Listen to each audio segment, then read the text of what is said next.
everyone. Welcome to the channel. I'm Oren, and tonight, whew, yeah, tonight. Welcome in, y'all. How are you? What is going on? Hope you had a good week. Ours was stressful. Ours was stressful. I'm gonna play games at some point probably, but I'll probably just chat for a little bit, or I'll start games and just chat during it. We'll see if I can handle that. Planning on just chilling with some Star Citizen because I really need some just chill. Some just chill. So thinking about renting like a big ship and doing some big cargo runs, like farther than I normally do. So we'll see. But yeah, welcome in, you guys. Oh, and thanks, Durgo and Lou, for reminding me to switch to switch redemptions. I gave you guys your points back, so appreciate it. How are you guys doing? Welcome in. I summoned the armor of first. Era, hello. Welcome in. Nice to see you guys. Bam Bam. Welcome. How are you? Congrats on first. What is going on? Durgo missed it, sort of, by that much. Nice to meet you, Warren. Well, it's very nice to meet you, ma'am. Hola, ¿cómo estás? What's up, Bor? Oh no, what happened? Oh, it's just, yeah, stressful stuff, man. It's all good. It's not like nothing crazy major, just, I don't know. Lurking, playing Overcooked with my sis. Nice, that's cool. Hope you have a good time. Appreciate the lurk. Yeah. No, it was just, there was some stuff going on with my brother and his job, which actually that all turned out to be fine, but like there was some stuff up in the air, and yeah, we were all praying for him and everything, and and thankfully it all turned out well. Um yeah, just kind of putting it in God's hands, and no matter how it turned out, right? Like being thankful and grateful and trying to keep a positive attitude, but it was kind of stressful, like waiting to hear what would happen with that. Um, and it did turn out like best case scenario, which is awesome. Hallelujah. But yeah, just kind of waiting, and the family was stressing, and but really glad, really glad for him and his family, because it would have been pretty impactful otherwise. But yeah, so that, and then Kylaris's mom actually had surgery on Wednesday, so we didn't stream Wednesday, and primarily that had to do with basically like Kylaris was very anxious about her mom's recovery and everything. So her mom went in at like 6:30 in the morning, prepped and everything. I think she was in surgery 7:30 or 8:30, something like that, in the morning, and it went on for hours. Like I think she came out of surgery. Did she come out of surgery at like 2:30, 3:30 in the afternoon, something like that? Like she was in surgery for hours, hours. And like overall nothing dire, but like still not, like she's in her 70s and a long surgery, and pretty decent recovery and everything. And so like, I don't know. So like we ended up just chilling and like talking and hanging out Wednesday night, and like really we kind of meant to stream, and then it was like we just sort of crashed, and I was just letting her like vent out and just talk about like everything going on with that. So we never streamed, which I mean is totally fine, but also I'm going to be straight with you guys. We haven't been streaming as much since really we've been back, and that bothers me. Like I'm a very dedicated person, and it bothers me when I don't kind of live up to the expectations that I personally have set, you know? Like if it's something that reasonably like no one can expect, and I don't even feel the pressure so much from like you guys, but I feel the pressure from me because I'm very much a person that like when I say, "Hey, I'm going to be there Wednesday." I like to show up.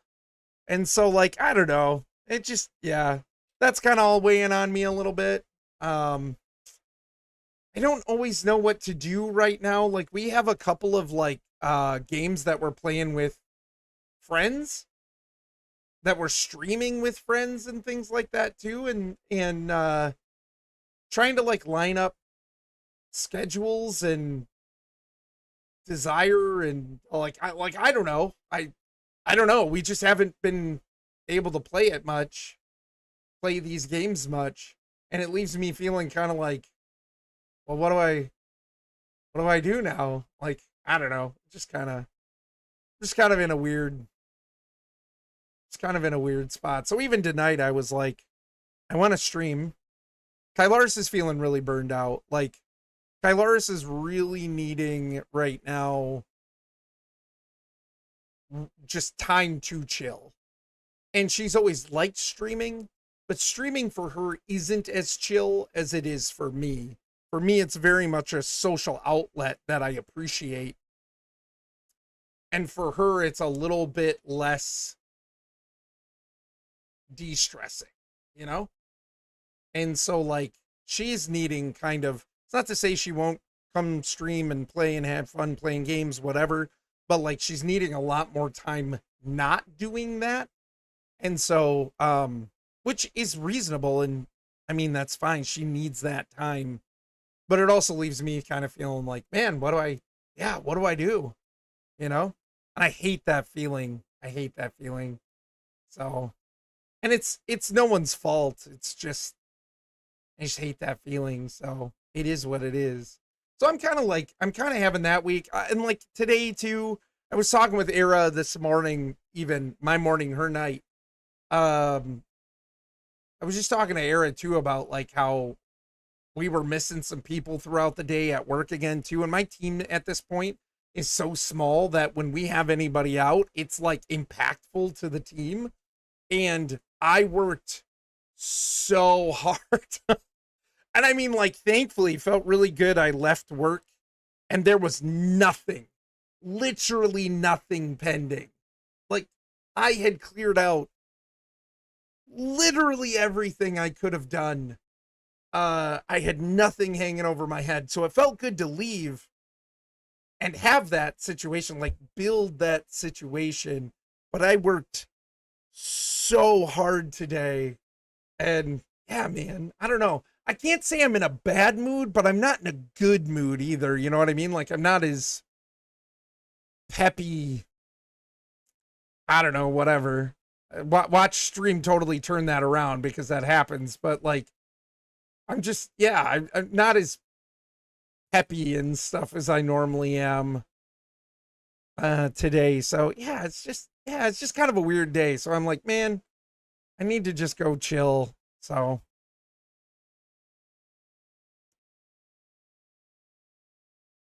doing good. Good. I'm glad to hear that, Bor. What's going on, man? What you up to?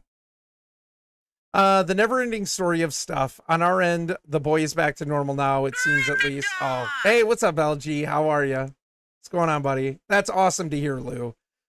Yeah, was praying for you guys and stuff too. Like it sucks when the kids get sick. I still remember the first time Emily came down with like a fever and got really sick. Like I doubt I'll ever forget it, you know? Like I spent the entire weekend holding her on the couch. I think I slept sometimes like there, you know, just to be close by.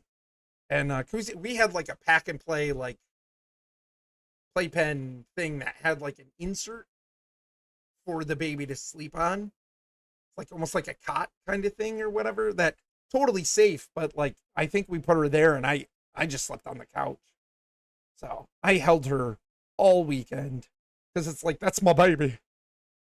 But yeah, that's a pretty high fever. Ravenclaw. Like almost 105. Hey, Gusty, what's going on, brother? How you doing, man? Gusty, I got to show you something that I told you I would show you. You've probably fish brained it. But yeah, almost 105 Fahrenheit, 40.4 Celsius. That's high, man. That's high. So yeah, I'm really glad to hear that he's feeling better. That's awesome. I'm glad he got what he needed. So we need our Orin therapy session. Who's going to tell me I'm doing fine and not to worry about what other people think? This guy is. I appreciated talking this morning though too, Era. Like I tried not to talk because I had so much to do, but I can't help it. For realsies, it still hurts from my wisdom tooth surgery. Oh no, dude. And I've been like, Orin said it really hurt for a week, so you're fine because I tend to be a hypochondriac. Yeah. I mean, that's the thing. Your mouth is full of nerves, right? And you just had those teeth pulled. Yeah, it can hurt. Yeah. Oh, Era, I should tell you. I don't know if I've told you my my wisdom teeth story, but especially the part about me in the parking lot at the pharmacy. Yeah, it doesn't feel good. It doesn't feel good, dude. It takes a little bit.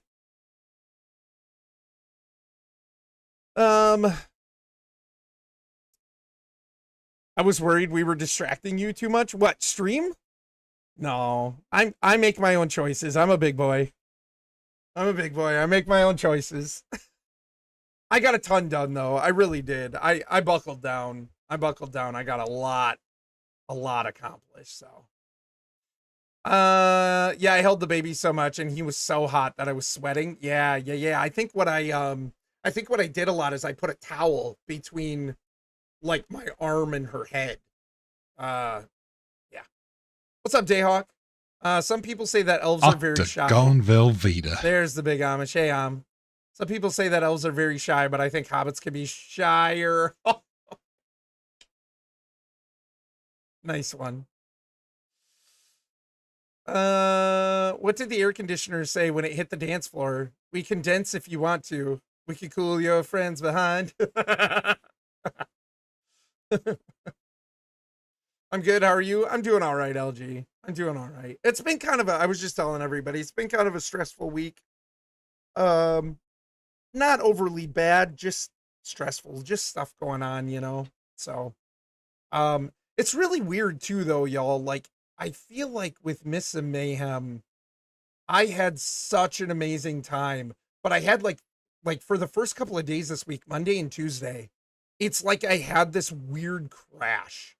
Like I had been preparing for this for so long. Like even with the break, you know, from the flood and everything, I had been preparing for this for so long. And initially before the flood, my momentum was awesome. Like I was super excited. The momentum was great. And then it was like after the flood, we took a little bit of time, but I felt like I don't want to let this sit too long.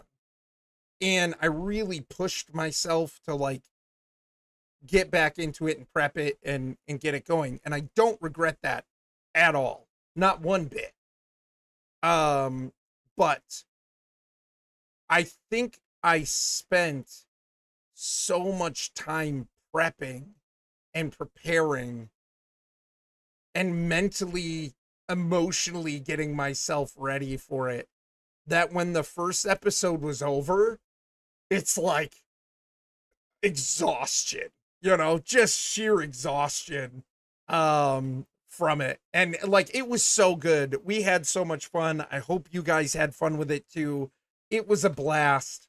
I just had a couple of days where I was like I wasn't gonna quit, and I don't really want to quit, but Monday and Tuesday I had this like unbidden feeling of like I'm just gonna quit because I was just so tired, you know.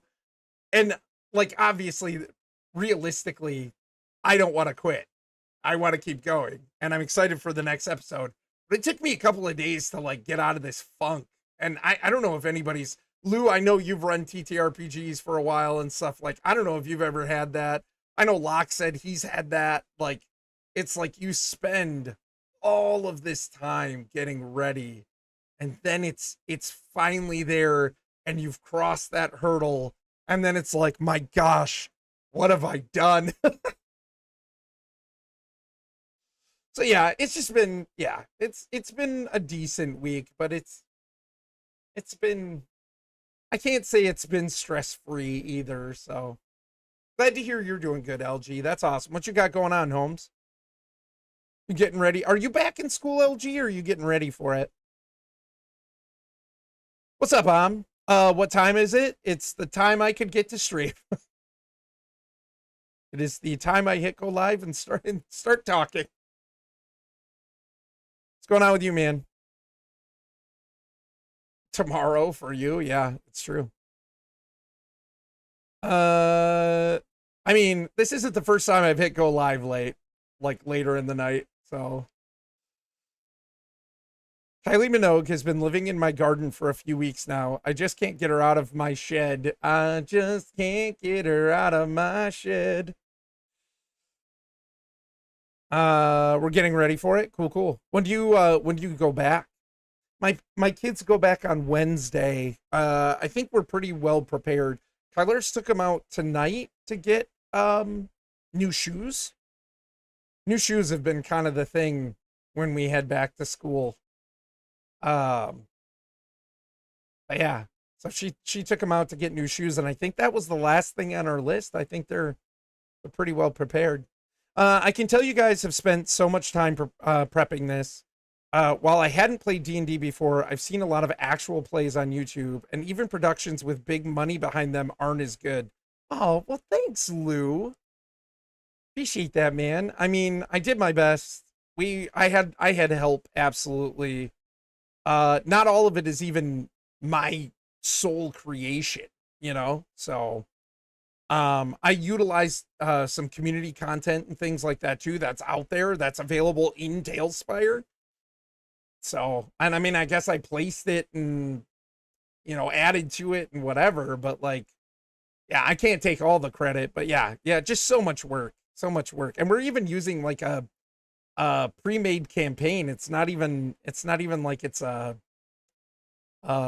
homebrew, you know, that not like a true homebrew. I've added my own things to it, but like I'm working on a framework, right? So even with that, not much, getting ready to hit the hay. That's cool, man. That's cool. Glad to see you streaming again today. It was fun. One detail I appreciated so much was the placement of the minis in the tavern and at FanFest. It looked so real. Aw, thanks, man. I put a lot of thought into that. Welcome back, Usty. Yeah, I put a lot of thought into that. That intro, um, that intro has been percolating in my mind for like 5-6 months. So it was cool to get it where it needed to be. Yeah, it was nice to get to. Yeah, for sure. Yeah, I know you've been super busy, so cool that you had the opportunity tonight to get to stream. So yeah, man. Yep, it was good to see you on there. But yeah, oh, we're in ads, boo, ads. I could probably keep talking while I play. Otherwise, I'll never get to games.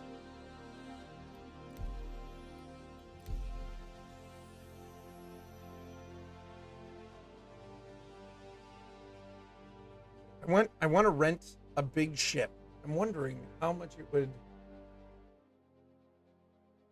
My bot is not. My streamer dashboard is not working right now.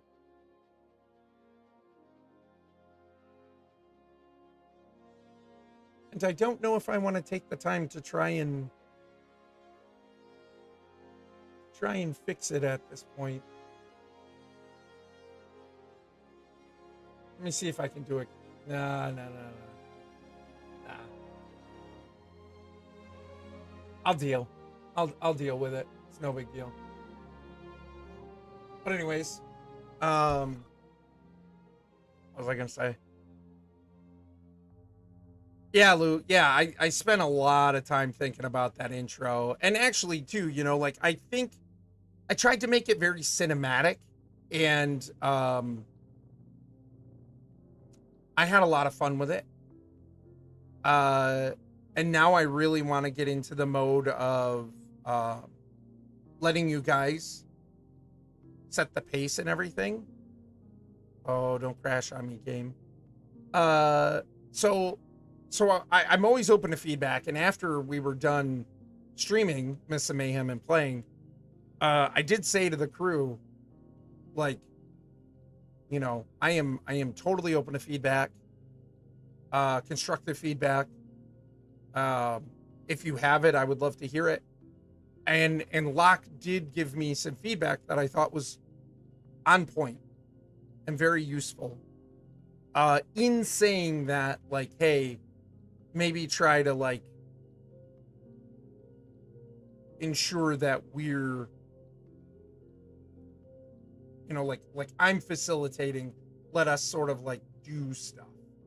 Because while they were in the fight and stuff like that, I kind of moved them around a bit. Not them, but me. And I was like, okay, like I see that.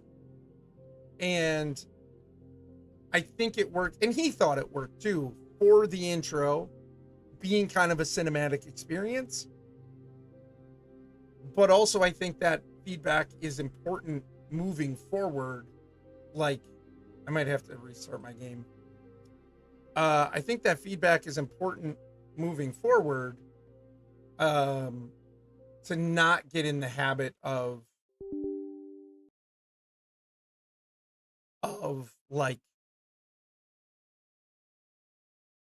leading them too much, So I thought it was really good feedback.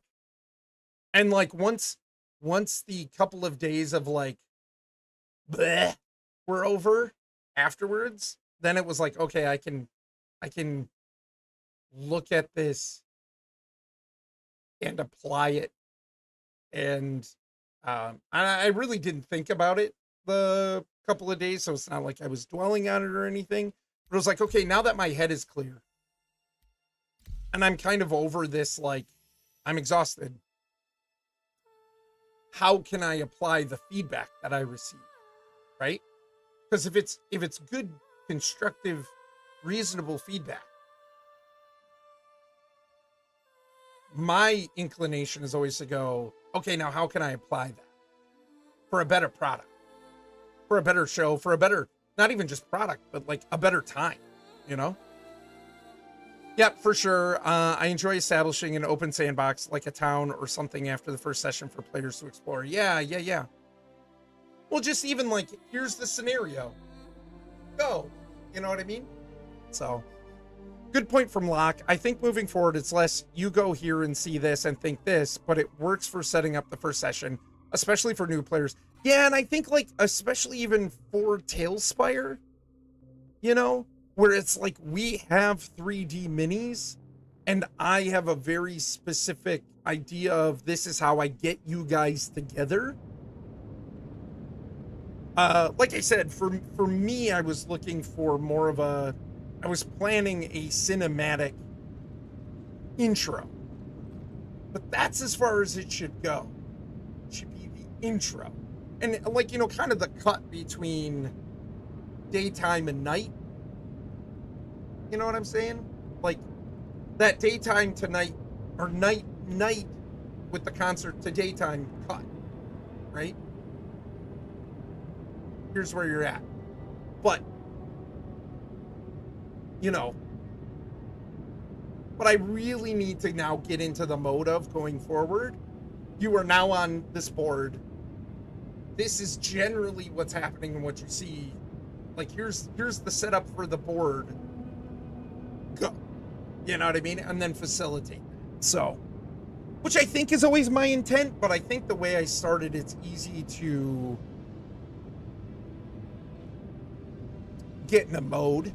So I appreciated that feedback. If anything, it just keeps me on track. So it was good feedback. I love that we got to pick up our minis and waddle from building to building. So funny. Yeah. Trying to avoid spoilers. That's fair, man. That's fair. It was such a good time. I hope you guys had as good of a time as I did. I really, man, I had a blast. Oh, I think I can. Where do I rent ships here?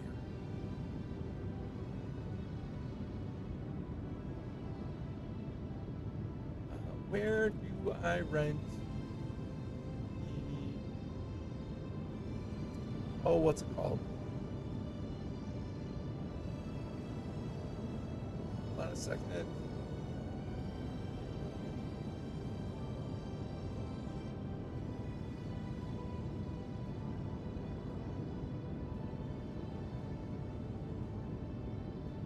I'm gonna see where I can rent this thing. I want to rent a big ship.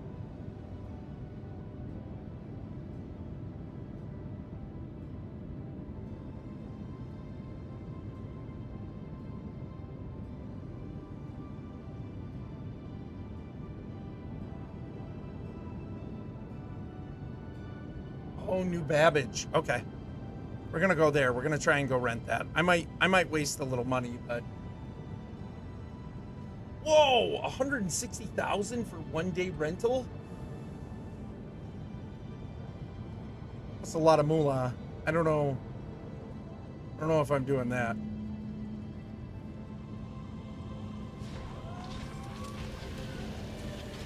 Ah, what the hey. Whatever. I'm gonna go do it. It's a cool ship. I had an absolute blast and can't wait for Sunday night. My character is definitely more roleplay oriented than combat, but it works for my playstyle because I love improv. Yeah, for sure. And I mean, like, lean into that too. And I think, you know, we're going to have different attitudes and approaches and everything, but like, lean into who your character is. Because not everything needs to be combat. So. Yes, improv in D&D? Oh, Gusty.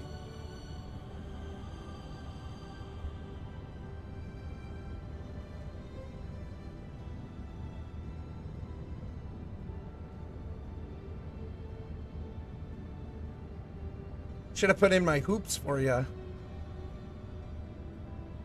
Somebody stabbed my ear a long time ago, Holmes. So Gusty, yep, that ear looks clean. Does it? That's good. What was it? Gusty, how did we get talking about that? So I mentioned, I think maybe in Roadrunner's stream that, like something about my earrings, and Gusty was like, you wear earrings or you're wearing your earrings? And I'm like, yeah, I've been wearing my earrings regularly again for the last year because, they would get infected. So my earring holes never closed up. I got my first earring when I was 17. Had to trick my dad into letting me get one. Or at least we bargained. And then I got my second one when I was 19, I think 19. And then Kylaris was never a big fan of them. Overall, I don't think she cared that much, but she was never a big fan of them. And so when we got married at 23, I stopped wearing them regularly. Just because I'm like, hey, new wife, whatever, you know, we're newly married, like, she's not a big fan. I think I like lost my last pair too, and I'm like, okay, well, instead of like going out and buying more, she doesn't even really care for them that much. It's whatever. But the problem is, what's up, Jesse? You were still trying to impress her? Yeah, right. Yeah. I'm not trying to impress her anymore. Jesse, how are you? The thing is every, like, couple times a year at least, my earring holes would get infected because I they never closed up. Doing pretty well, just chilling on a Friday. Nice. Epic, dude. That's cool. What you guys up to? What was I gonna say? Yeah, my earring holes never close up, and so like they would get infected from, like, you know, skin, oils, you know, people are gross, right? And this game is so pretty.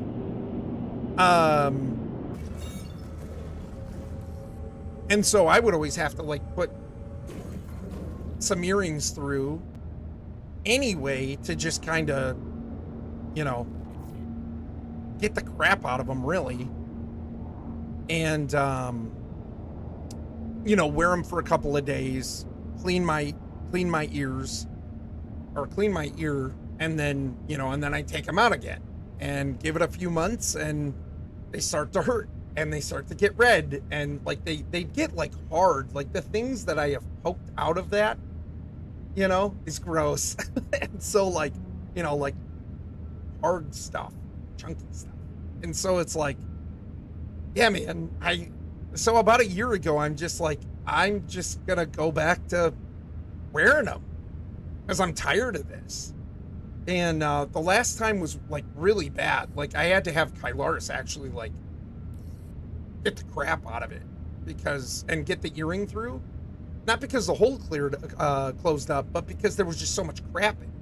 And so, like, I was like, yeah, I'm tired of this. I've always liked them. I've never not liked them, but it wasn't that big of a deal to me. But I'm like, yeah, I'm so tired of this happening that I'm just going to start wearing them again.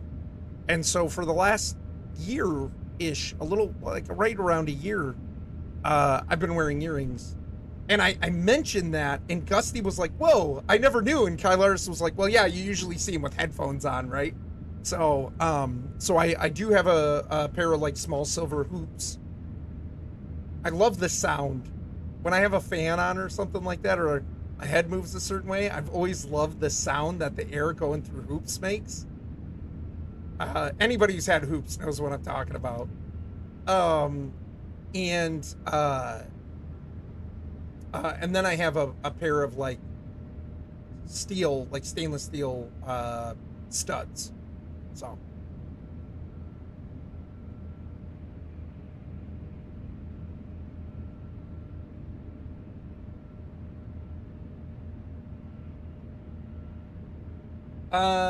You know, dead decaying skin cells that are trying to heal, and you are forcing scar tissue to form. Yeah. Yeah, I don't, at this point, I mean, like, the longest I think I went without wearing any earrings is like a couple of years, and they've never healed up. And I don't think they ever will. So, I mean, we're talking decades of not regularly wearing earrings. And yeah, they've never, and I have gone a stint of like at least a few years without putting anything through. And yeah, they've never healed up. Did you ever put a safety pin through in a pinch? I have not. I've always had earrings to put in. I used to have these sick hoops that had like, they were like dragon, and they had like the dragon body kind of spiraled around the hoop.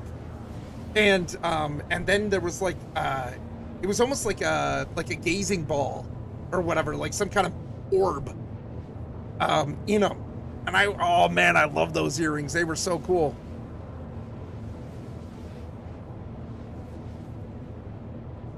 I do not know what you're talking about, Gussie. I'm not surprised. That's fine. I just mean for the people who have worn hoops, they'll know what I'm talking about. I can totally see you with a pierced ear, Gusty. I can't. I can't. I have no desire to voluntarily puncture myself. Yeah, I didn't do it. Somebody else did. I had no desire to puncture myself either. Voluntarily. I voluntarily let somebody else do it. Dude, that sounds awesome. They were so cool. I loved them. Uh, neither. It's scary. You're scared? Oh, it wasn't bad. Yeah, less scary than a shot. Yeah, for sure, for sure. Scared of all needles, etc. Okay, yeah, yeah. My mom, I guess like her and her sister and some friends, like my grandma pierced their ears one night at like a sleepover. I'm pretty sure she got permission from everybody's parents, but like they numbed it with like ice. Oh, I think they put like clothespins on them and ice, and then like my grandma took a potato that she cut in half and put it on the back, and then put a sterilized needle through into the potato to pierce their ears. And my mom was like, I didn't feel a thing. And I'm like, man, we should have done the potato thing, because the little like needle gun thing that they use, it wasn't painless. It wasn't that bad, but it wasn't painless. What's up, Mr. C? Orin wearing giant orb earrings. I get it. No, I've never worn giant or actually, nope, I have. I have put on my sister's big hoops like before as a joke. But yeah. Mr. C, what's going on, man? You did your sister's nose? I've never been a fan of nose piercings. It's just not my jam. Not even like necessarily myself. I'm not saying it all looks bad or anything, or I wouldn't tell anybody not to do it. Because, I mean, what good would that do? I guess. I don't know. It's just never been my jam. I almost did my, what is it? Septum. Thanks for washing my hat. Almost did my septum, too. I wanted to have, like, what was it? Deep Space Nine with the one, like, security lady. She had the earrings like connected by a chain. Never did that though. Hey, what's up, Buggy? Welcome in, man. Thank you so much for the raid. Welcome in, Raiders. I'm Orin. Typically stream with my wife, Kylar. We're a family-friendly variety streaming duo. Tonight, I'm a variety streaming solo.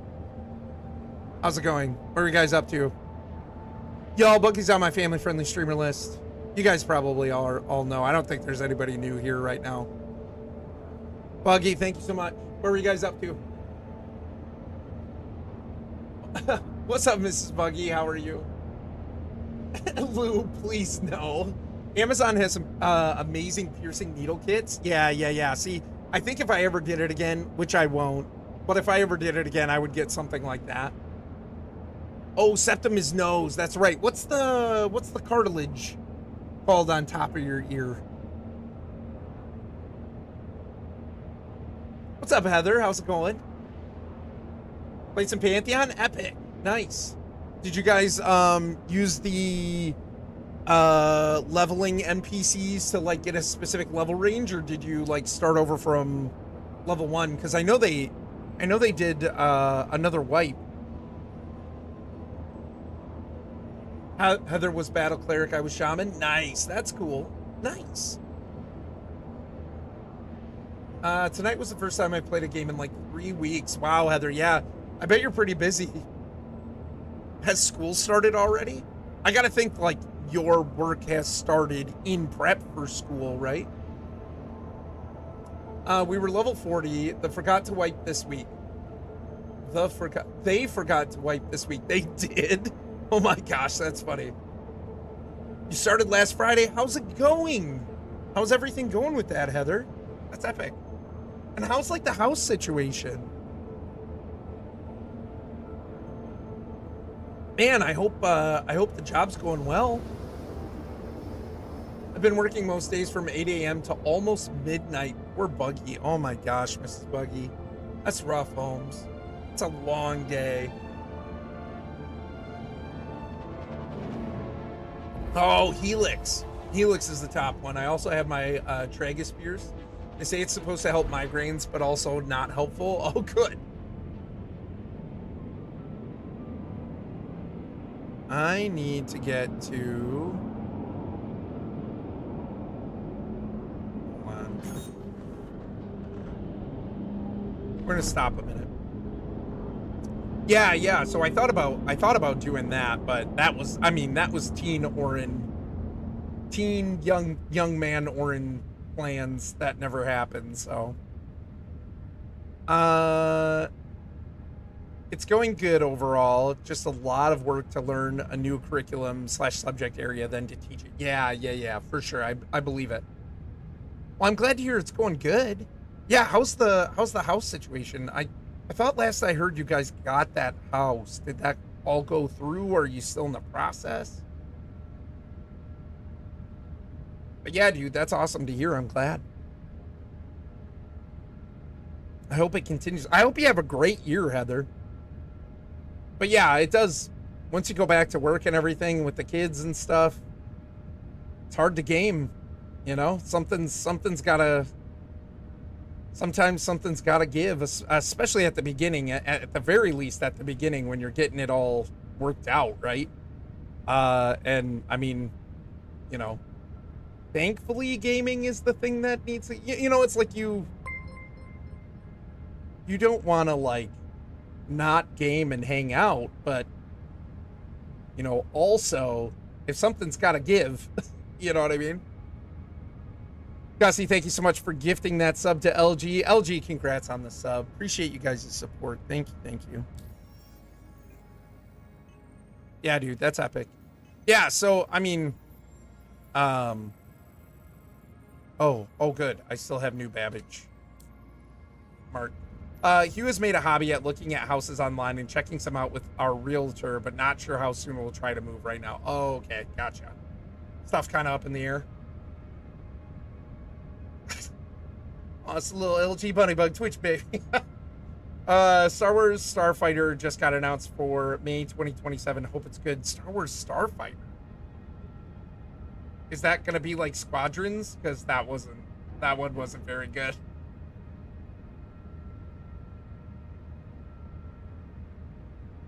Oh, I got it, Jesse. Oh, I got it. Hello there. Risky M&M victory honored. Aw. LG, thanks for picking our channel. LG, you're great. You're great, Holmes. Appreciate you. Hey, LTL, how are you? What's going on, man? Good to see you. Yes, it'll be exactly like Squadrons. Oh, good. I'm so happy. Where is my... Oh, there it is.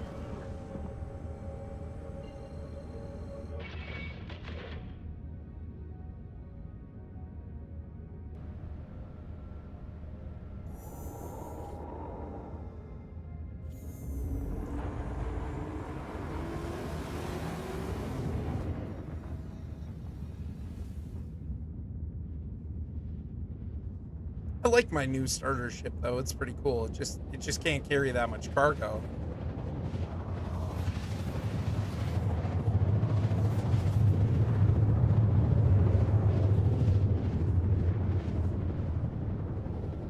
Hey Jaws, what's up, man? But can we still hide bodies in our ships? Asking for a friend. We can in Star Citizen.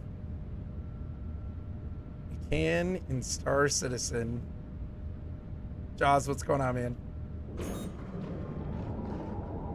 All right, I gotta go to the right place. Oh, there it is. That's the landing pad.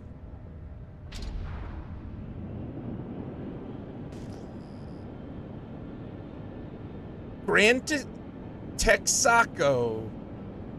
It's like Texas and Taco merged. What a name. What? Smaller ships equals less bodies. Yeah, right?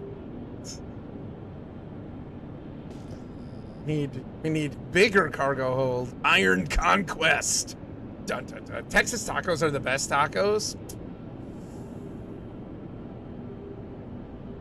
You know what oh man, street tacos. Love street tacos. So good.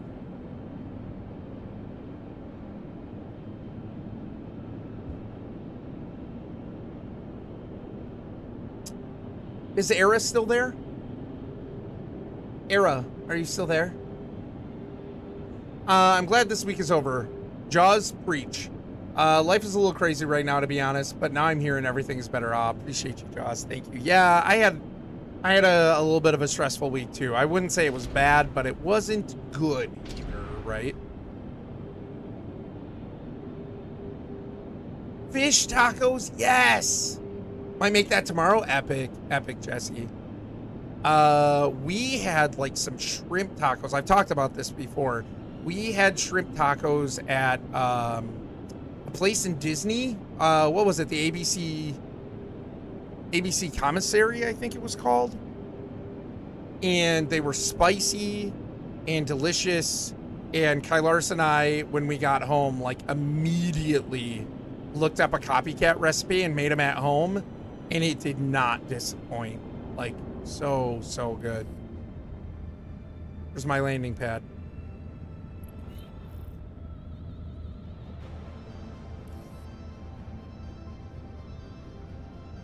There it is. That guy better not be going for my landing pad. That one's mine.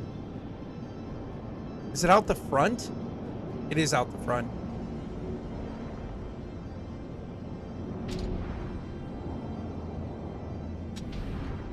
I always tilt my head like it's actually going to do something.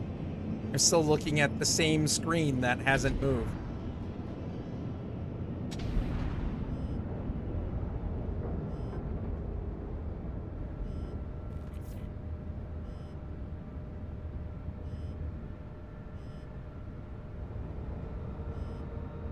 Looks like the Dune ships, except the wings don't flap. Yeah, the Ornithopter. Yeah. It's pretty cool, man.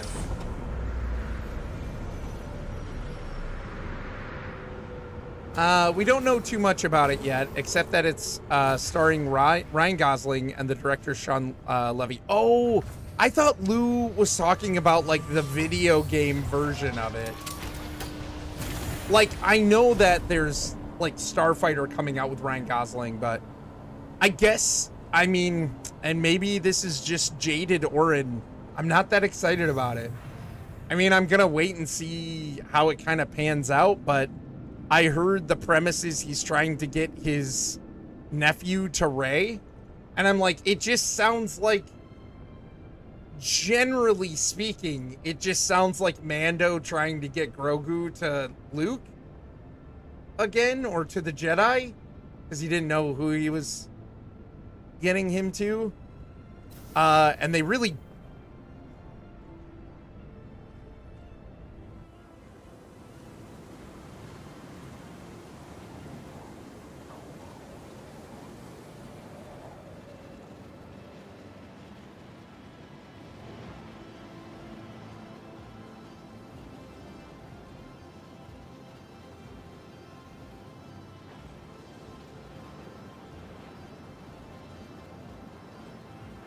Good. That's how the game's intended. This is gameplay. What's up, Emmys? How you doing, man? Good to see ya. Hey, Orin, what you doing falling through the space station? Man, this isn't even space. I'm on a planet. How's it going, Emmys? But yeah, no, I heard it's Ryan Gosling's character is an old, like, pilot for the Rebellion or the New Republic or whatever it is, and he's bringing his nephew to the Jedi, which now is Rey, to be trained. And so, like, feels very Grogu, Mando trying to get Grogu to the Jedi, and like, that was all cool. I was all cool with that. It's what came after he got them to the Jedi that I was really disappointed with and really annoyed with, because they made the merchandising call rather than the good storytelling call with that. And now it just feels like, oh, gotta get nephew to the Jedi. Well, the Jedi that are left is Rey. And I'm not a fan of the sequels and the storyline there. And Rey. So, I don't know. So I can't say I'm super excited. I'm keeping an open enough mind, I guess. I'm not going to be like I will not see that, but I can't say I'm excited. Is there an unstuck button in Star Citizen?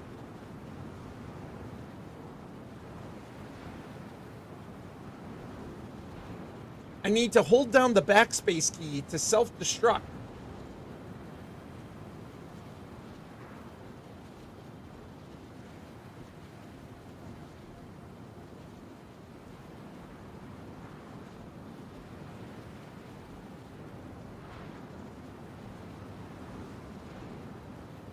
Oh, let's try it. Do I lose? Oh man, I hope I don't lose everything. I hope I don't lose everything on my body. I will be really annoyed. I should have thought that one through. Oh, stupid.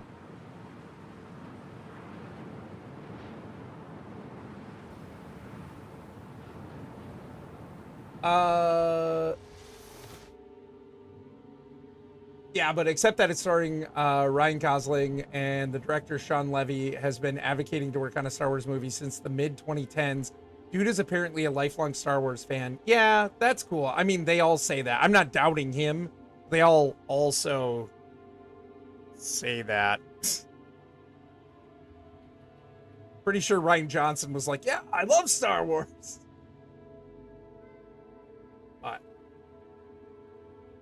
But yeah, no, that's cool. It's like moving your body in Mario Kart, hopefully making the steering better. Rey is not involved. I don't know if she's involved, but I'm pretty sure I've read that the plot is he's trying to get his nephew to the Jedi. Considering the time frame, Rey is the only Jedi. So no sequel or legacy characters included. Yeah. And again, they don't have to be in the movie for them to be the goal, I guess. I don't know. Hey, Aaron, what you doing? Oh, yeah. Well, you eat one space taco and this happens. Yeah, it's the indigestion. Feels very Space Portal thing in either Riven or Mist. I cannot remember. Yeah, right? That is Riven. That's Riven. Hey, Roadrunner, go back and read chat. I did read chat. I didn't go see the Mandalorian movie. Thoughts on that? I did not go see the Mandalorian movie either. I had no interest. So I was on board for the Mandalorian in the first season, especially. Loved the first season of the Mandalorian. Kyle Larson, I watched that. Really liked the second season of Mandalorian. Thought that was really good too. Then, so end of season 2, you have Grogu being united with Jedi, and it's like, okay, we have now fulfilled two seasons of main plot, and then they realized, but the money. Hey, have a good night, Heather. Take it easy. Good to see ya. Thank you so much. Appreciate you, Heather. Praying for you for the job and everything too. Hope it goes so well. Hope you have a great year. Then in Book of Boba Fett, they decide, you know what? Merchandising and feels. And who cares about good storytelling? We just need Space Dad and Alien Kid, Alien Baby back together. Because that's what's, in our mind, that's what's selling. And like Hollywood and Disney especially, I think, recently came out to say, like, because what bombed? Oh, it was Mandalorian and Grogu. They were basically like, listen, we don't care if this bombs in the theater, because you know what it's gonna do? It's gonna sell merchandising. It's gonna sell merchandise. And a lot of it. And so we don't care. And I'm sorry, I'm not behind bad storytelling. I'm just not. I don't like it. So, like, after they brought Grogu and Mando back together in Book of Boba Fett, which I felt was not even handled well. And then, like, I heard there was drama with season 3, but I'm like, at that point, I just don't care. And then the movie comes out, and I'm like, yeah, none of this sounds good to me. I'm not interested. And I have no interest in seeing it. So that's kind of the thing with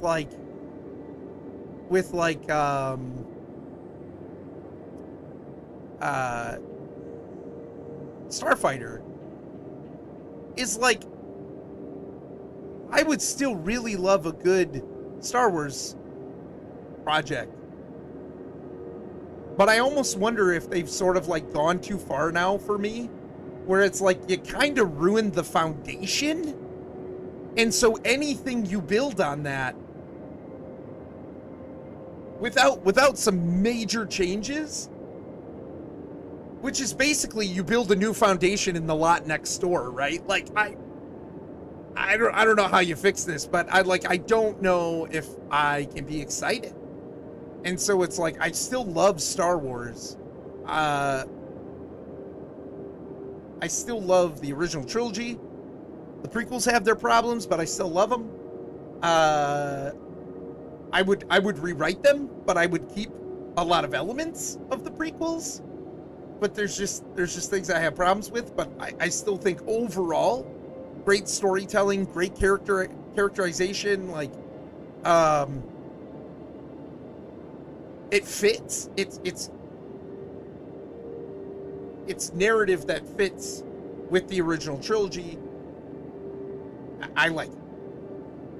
But the prequels and anything to do with the prequels, and and I kind of most of what Disney's done with it has been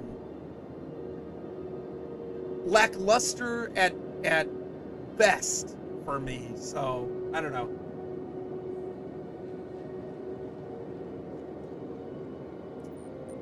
Oh, hi. Should have waved. Press B, X, start, pause, all at the same time. Oh wait, that's GameCube. Yeah, right, Jaws, I wish. Was fun, enjoyed it, could have stayed on Disney Plus just fine. Yeah. That's what I've heard. Like, basically, it was basically just a couple episodes worth of Mando, which at that point, after season 2, and like I said, Book of Boba Fett, I'm just not interested.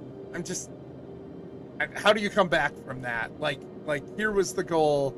There was a specific goal here, story plot-wise, but because Space Dad and Alien Baby are cute, doesn't matter what that story says. We gotta put them back together. Doesn't matter if it feels bad. Doesn't matter if it makes the payout for the story we were building for 2 whole seasons, and the goal we were going for. It doesn't matter if we just toss that all out the window. Who cares? Yeah. This guy cares. Yeah, it should have just been season 4. I enjoyed it. I'm glad you enjoyed it. And I mean, like, here's the deal. I'm never gonna be like, wow, somebody's dumb for enjoying something, right? We all have different tastes. We all have different ideas of what's fun and enjoyable. Like, even talking with Kylaris, like, Kylaris likes TV shows more than I do. Kylaris doesn't mind and sometimes needs to shut her brain off and be fed content, right? To be fed just it stemmed from like a time travel thing. Because, she can go and watch a show like Timeless. I don't know if you guys have heard of the show Timeless. She can go watch a show like Timeless and not care about whether the time travel could hold up. And not care about the greater ramifications of all of this time meddling that they're doing and whatever, like, she can go and just episodically watch that, and it's fine, and she doesn't care, she's just there for the ride, whatever. And I'm like, that show drove me crazy. She made me go somewhere else during that show because I was going nuts. I was like, that could not happen. That couldn't happen. Like, even beyond the fact of they break my suspension of disbelief. So I am absolutely, that's why video games and books are my go-to, video games, books, and writing are my go-to, like, entertainment, because you're more of an active participant in the story. And, like, some people wouldn't get that about books, but if you're a big reader and you read, like, fantasy and stuff like that, you know what I'm talking about. Like, your brain is more of an active participant in reading. And so, like, I'm that brain. My brain does not stop. I'm not a shut things off and, yeah. So, I mean, we all like different things. We all enjoy different stuff. We all have the different things that break our immersion or not, or whatever. So I'm never going to fault somebody for liking something. But I'm also not going to hesitate on saying why I don't or do like something, right? That's conversation. So we're back to Taco Talk. You should have just been, yeah, oh yeah, no, I read that. I have a friend who swears The Last Jedi is his favorite Star Wars movie, and I'm like, you okay? Mr. C, I had a friend at my old job that Last Jedi was his favorite Star Wars, and he grew up with the originals like I did. He's like, oh yeah, Last Jedi's like the best, and I'm like, what are you talking about? How can The Last Jedi be your favorite? You spend half the movie listening to Finn lose his freaking mind. They completely destroy his character to just run around yelling, Rey! And like chase after her. And then you think this guy is gonna go on a side mission to go free some horses, space horses? I don't know, man. I could go on and on. I could go on and on, because that's like tip of the iceberg stuff. Like, I don't know. Buggy, you're not wrong. Season 2 Ahsoka trailer just dropped. Looks good. I have not seen Ahsoka because I have not watched Clone Wars. I have been trying for years to get my kids, my family, into watching Clone Wars. And M is not the biggest fan. And just kind of trying to find time to just to watch something that's so long with just Ben, I guess, is a little bit more difficult. But, no. They're back at Seraphim.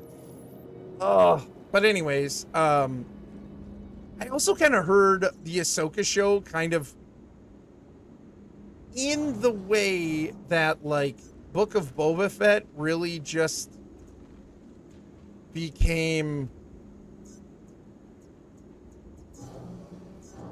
another Mando episode in a way, sort of. I heard Ahsoka really kind of wasn't as much about Ahsoka, but I don't know, man. I don't know. But I really haven't watched it because I haven't watched Clone Wars or Rebels. So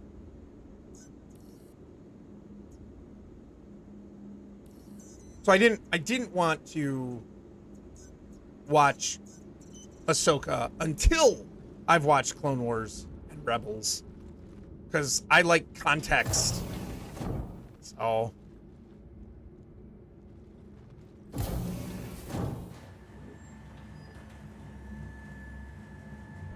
hides Grogu shirt and badge and poster. No, Era, you don't have to hide it. I know how you feel about it, and that, like, I don't blame you. I don't blame you. And here's the deal, though, Era, is like, and I was kind of trying to have this conversation with you in text, but it was a little hard to, like, you know, it's always hard to kind of get tone and all your thoughts out sometimes in a Twitch chat, right? But I was kind of saying, like, for a situation where you've never been drawn to Star Wars, right? Like, you've never been interested, it's boring to you, or whatever, you haven't been interested, right? So to me, that kind of sort of like explains to me why you like Mando Grogu so much, you know, like, and kind of my point of like, if you're not a fan of Star Wars, but you really like that, I feel like that sort of explains how there's sort of a difference in that to what Star Wars has been. I mean, when you have 6 movies, because, you know, okay, the prequels, or the sequels, I mean, I don't really count the sequels. But when you have 6 movies, 7, 8 movies, whatever, that are Star Wars and feel very Star Wars, and you've never been interested in that, you've never cared for any of it, and now, but you like Mando Grogu, I feel like that sort of shows, like, it is Star Wars in a lot of ways, but in some ways too, it's not like that. And the main focus really has become at least, Mando and his relationship with Grogu. And they are absolutely, you can tell from where the story breaks what suddenly became important to them there. And I gotta believe it was absolutely how Grogu blew up in the zeitgeist. Grogu blew up, and now it's about merchandising, right? And we can't not have Grogu without, you know, we can't have Mando without Grogu in any context, right? We've got to have cute space dad, and that works for you. And I'm not putting that down. Like, I'm glad that you enjoy that. But I feel like for me, that's indicative of, I don't like it. Partly because of the break in storytelling, I feel like. The narrative shift, the goal shift, the focus shift a bit. But also because, like, okay, that starts to feel less Star Wars to me. I don't know. But, like, I don't blame you. You don't need to hide any of this stuff. I'm never going to be like, wow, you're dumb for liking that. No, you like it because you like it. And, like, there's nothing wrong with that. Disney is so merchandise focused, always has been. I mean, it's really what makes the money. It's what makes the money, Jaws. I mean, don't think Lucas didn't make a ton of money off the merchandising too. So, but Lucas was first and foremost out to tell a good, cohesive story, and the merchandising was just a huge bonus, right? Like, the merchandising was just like, hey, this has blown up. We can make more money selling merch. And people want the merch, so we're going to sell the merch.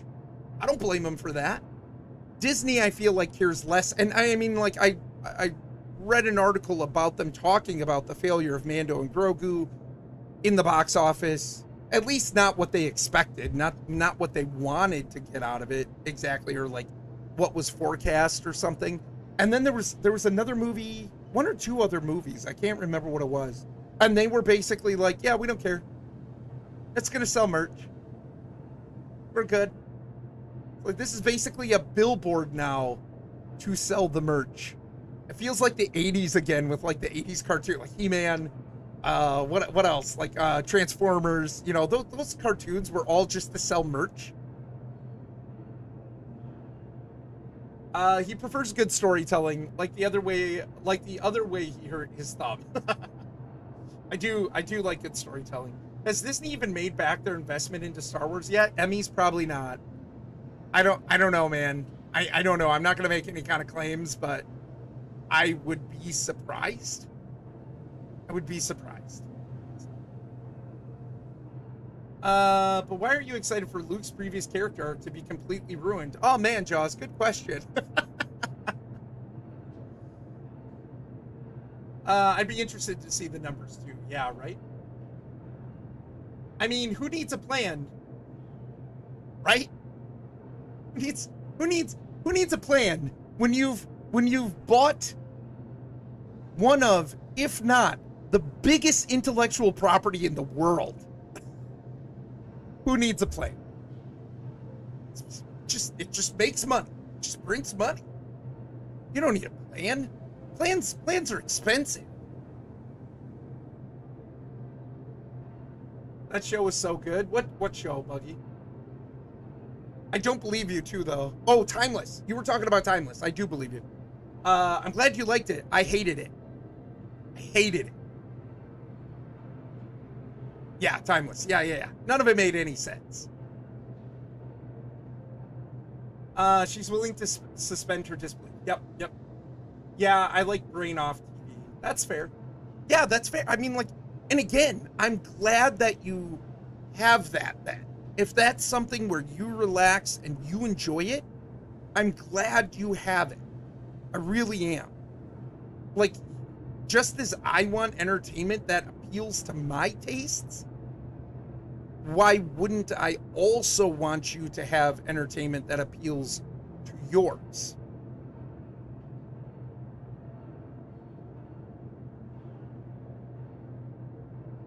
Yeah, but the paradoxes.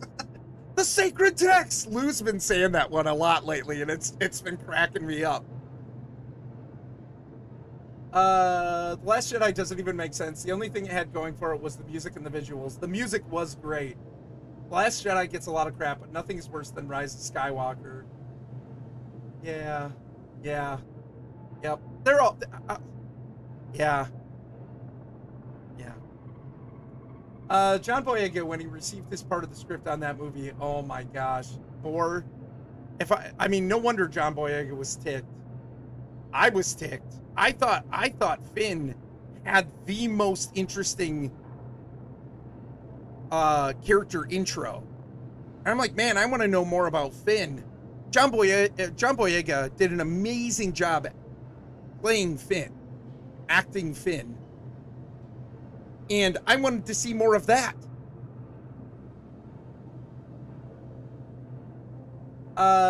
Clone Wars takes a while to get into. I didn't enjoy it until season 3. This is what I've heard this.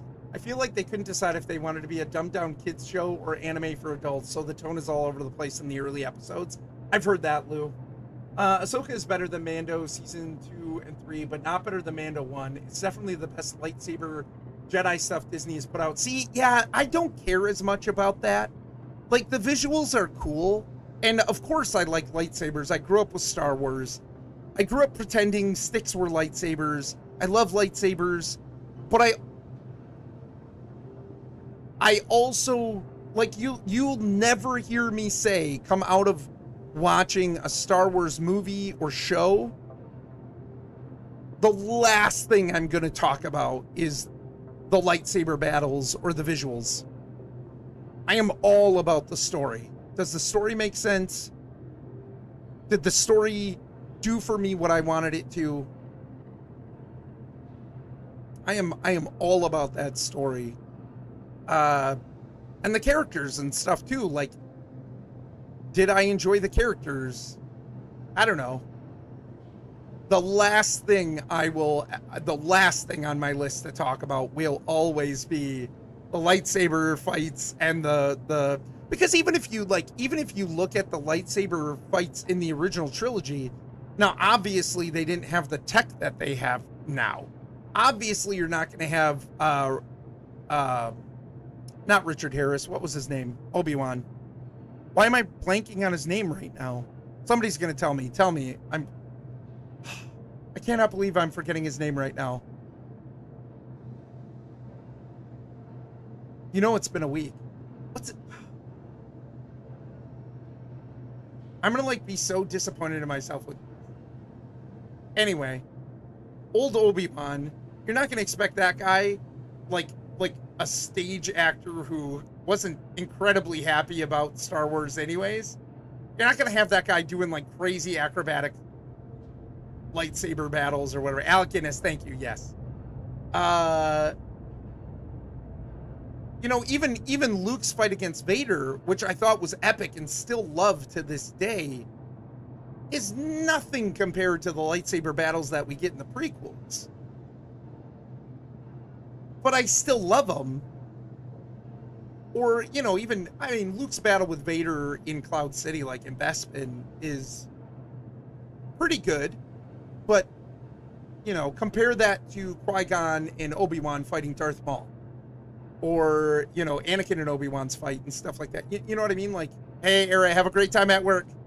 Take it easy, buddy. Thanks for coming in. So glad that your son is feeling better, dude.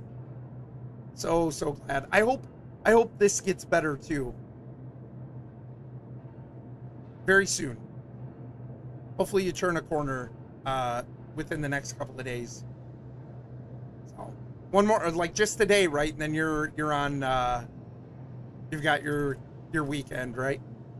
So, but anyway, like, yeah, it's just, I mean, like, I guess that's the thing is like people are like, oh, it's got great lightsaber battles. And I'm like, okay, cool. But like, how's the story?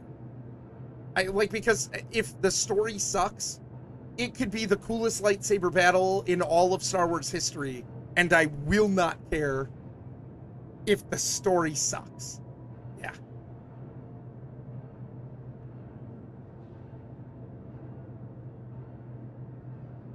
So you're saying Era's a fake Star Wars fan?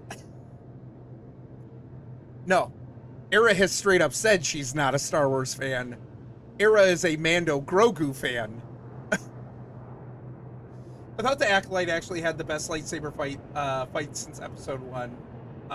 Yeah, I did not watch the Acolyte. I have no intention, so. Hey, what's up, Tyrannus? How are you? Oh, I'm doing all right, man. It's been a little bit of a week, but it's been a little bit of a stressful week, but I'm doing all right, man. How are you?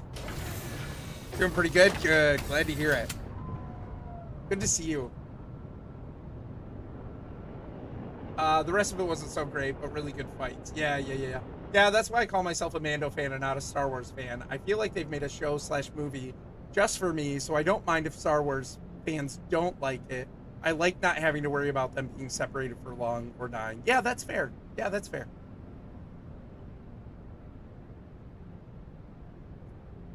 Mr. C. Meanwhile, a distant George Lucas laughs. Yeah, right. Actually, that's fair. Whoever choreographed those fights did a great job. Nice. Buggy, I knew you'd hate it. I do. I hate that show. It does not make sense. And it would come on and Kylaris would be like, you need to go. And I'm like, no, I'll be fine. I won't say anything. And then I couldn't, like 5 minutes in, I couldn't help it. And I'm like, it could not work that way. You're changing everything by doing this. That means you never went back to even do this. Nobody went back to do this. The butterfly effect, man. Like, none of this happened. None of this happened. You can't do this. You're breaking reality. Oh, are we going branching timelines now? Oh, well, you know, now that you've done that, you've abandoned your timeline that you originally left, and everybody in it, for you 3 people, and now you're in a new timeline. Just for you, I guess. So, like, what's the point?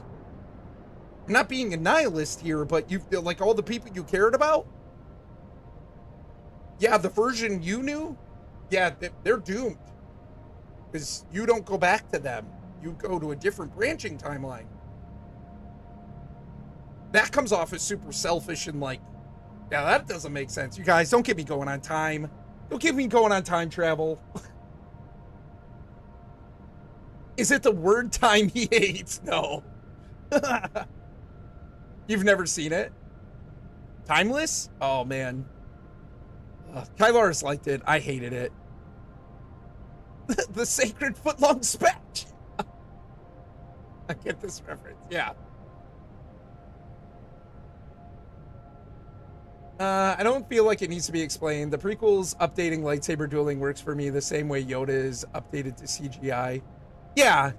I mean, I think the thing is too is there's something to be said for Vader is heavily impaired in movement, and Luke is not a classically trained Jedi. So, you know, and Alec Guinness, I mean, Obi-Wan is just old in that fight. So I guess there's ways that I can kind of, you know, reason that out. But, like, why they're different, why it feels different. Because that's like, prequels are like heyday of the heyday of the Jedi, right? Like, I don't want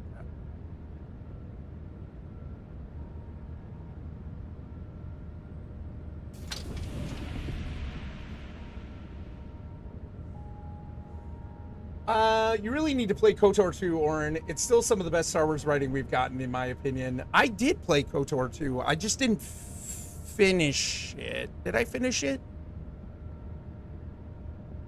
Yeah, I've played KOTOR 1 and 2. Maybe I rented 2, and that's why. Maybe I had to give it back. I don't know if I finished it, but I know how it ends. I wasn't a big fan of like the wound in the Force storyline stuff, or like, you know, killing the Force. Like, I don't feel like that should actually be possible. It's like a fundamental aspect of the universe, of reality. And so I don't feel like you should be able to do that. But beyond that, I really liked the KOTOR games and story.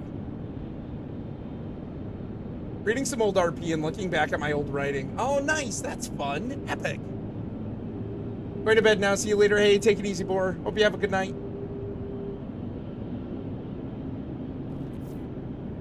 But she was set up. I relate to Vader a lot. I'm also physically impaired in movement. Same. By the time I'm done, I'm gonna be in like a full body barometric pressure suit. The way I'm going. All right, let's see if we can make this. I have, like, at this point, I don't even know if I have time to go. I'm gonna go rent it anyway. It'll be fun. I don't care about the in-game credits. In-game credits?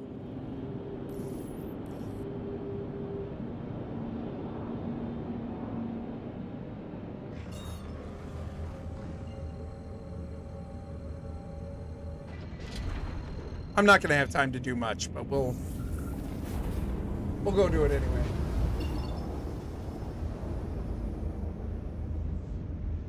Yeah, Luke. Yeah. Same thought. In-game credits? In-game credits are no good out here. I need something more real.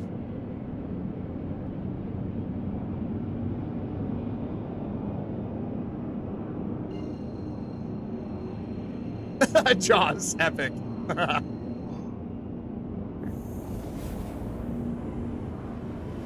Yeah, man.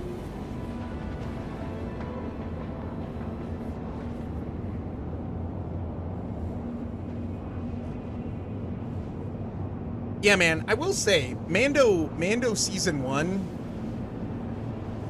is pretty peak, like, Star Wars TV show. Like, I don't know if it's necessarily the best, but Kyle Larson and I were pretty glued to each episode when it came out in that first season. And I thought the second season was pretty good too. And I liked the ending of the second season was great. But after that, yeah. No. I don't know. So I feel like in so many ways I'm not totally shutting off to everything Star Wars, but it is definitely more difficult for me. It's definitely more difficult for me to be excited for anything coming out from Disney. Yeah. And I feel like they're gonna make the Marvel mistake with it too. It's like they're trying to run Star Wars like they've run Marvel in a lot of ways, and I don't think those are compatible, and I don't want them to just make a formula for all of it, you know? But It's all about the investment that they've made and how much money they want to wring out of it. See, that to me, George wrote a good story, and George never expected Star Wars to be a hit. Like, there was an article that I was reading too about, like, I read a lot, I listen to a lot of videos and things like that. There was an article that I was reading that was talking about how Star Wars was really, under George, Star Wars were indie movies. I mean, a lone guy, not a lone guy, I mean, he created a company and everything, but like really, Star Wars was indie. It wasn't like from some big production company. It wasn't from, you know, some big corporation, Hollywood corporation or anything like that. It was like this experimental movie guy writing a story, and it just took off, you know? And so like George was most concerned with telling a good story.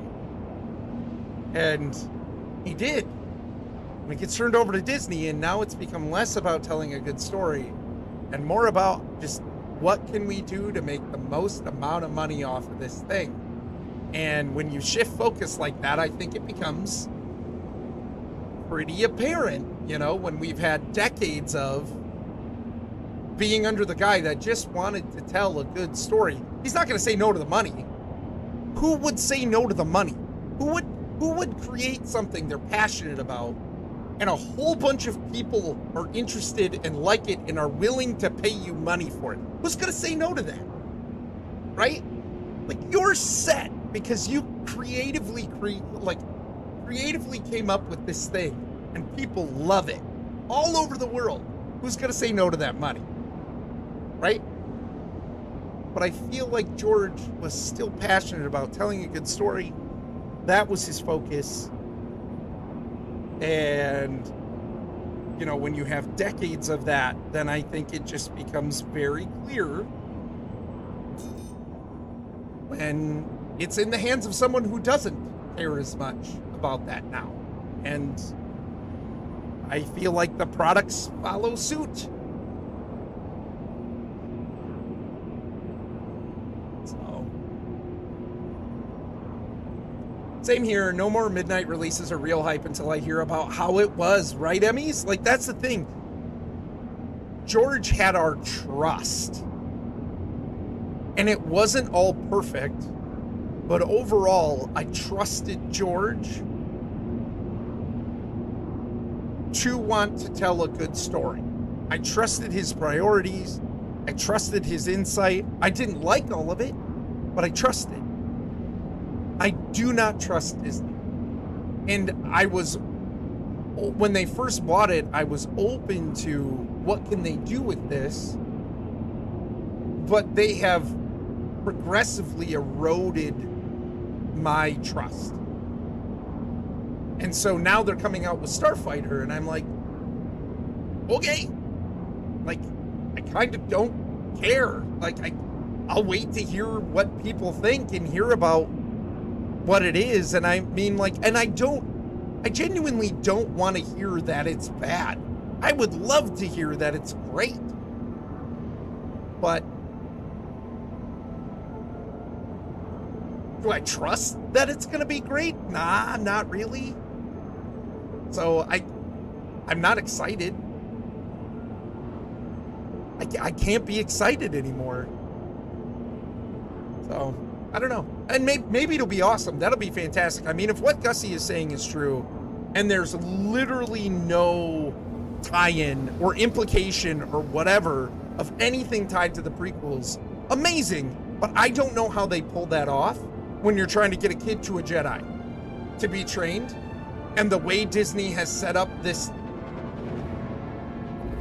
time frame is that's Rey. How do you get around that? I mean, even if it's a student of Rey, we're still building off the sequels. And again, like, I can't fault Disney for building off the sequels because that's what they've established. they would be crazy to not build off of their established canon. But that's my problem, is I don't like your established canon, and now you have to build off of that, and I don't want it. Like, you know, so that's what I said. Like, for me to be fairly satisfied again, it's like we would need a hard reset, and I don't think Disney's gonna do that, because not everything Disney has done. It's like presidents, even. You can get in a conversation about a president, and there are things that every president does right, and there are things that every president does wrong, and, like, you know, what the ratio is of that is going to be based on your personal opinion and ideals and whatever. But no president is perfect, and no president is 100% wrong / evil either. And, like, we haven't had Palpatine for president. You know?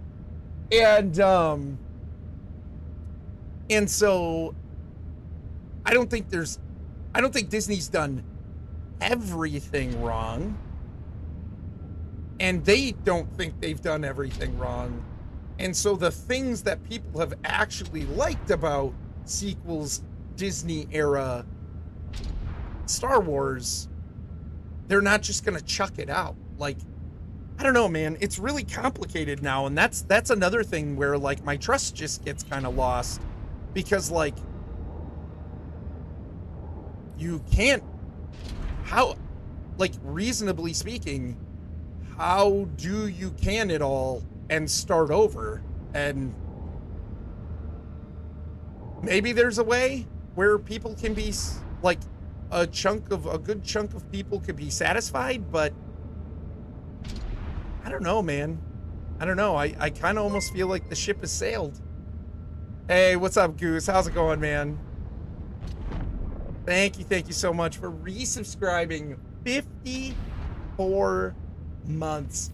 Holy smokes. I'll check it out. Here, give it to me. I'm heading over towards that cliff anyway. It's convenient. Yeah, Goose, no doubt. I would chuck it if I could. I would absolutely chuck it if I could.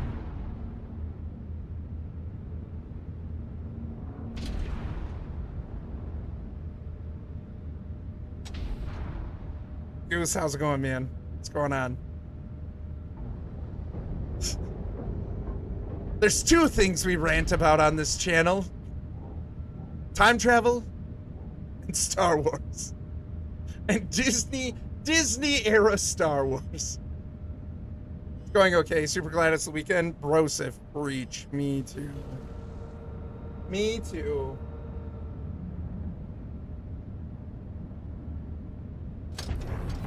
Perpetual content plagues all running content. Look at Doctor Who or Star Trek. It's harder and harder to get good new stuff because all the executives care about is more content. Yeah, that's another reason why I'm a big fan of books, because I feel like a good author knows this story is going to have an end point.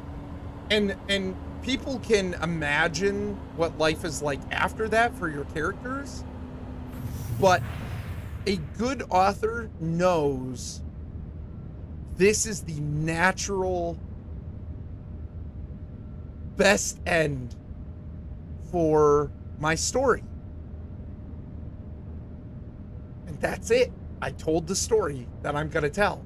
And there isn't as much of a drive or even a possibility of taking a book series and just screaming it into the earth. You know what I mean? Just smashing it into the earth forever and ever until you've broken it down to molecules and it doesn't even look, it's not even the thing anymore. You know what I mean? So...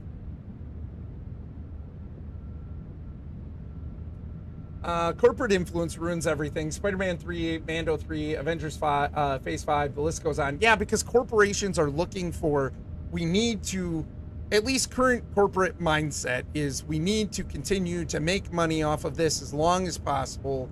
It doesn't matter the quality. It doesn't matter if we eventually ruin it. All things end, so let's see how much we can get out of this thing. Yeah, take it easy, Emmys. Good to see you, man. Hope you have a good one, brother.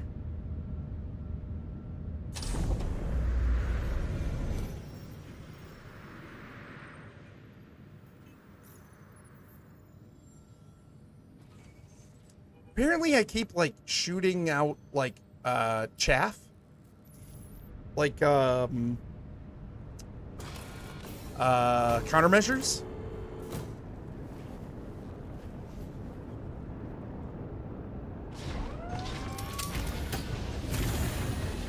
Yeah, and I mean, like, corporations, a lot of corporations, not all corporations, but a lot of corporations are, they used to shoot out chaff. Cold blood.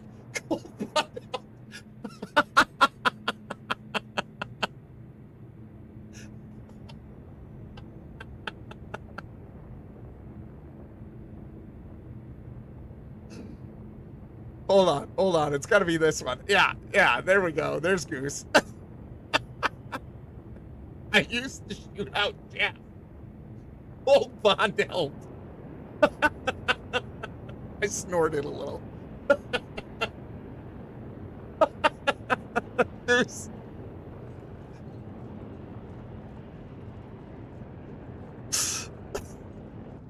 Goose, that was amazing. That was great. Good one. Good one, Goose. Oh my gosh. That was fantastic. Bravo, sir. Bravo.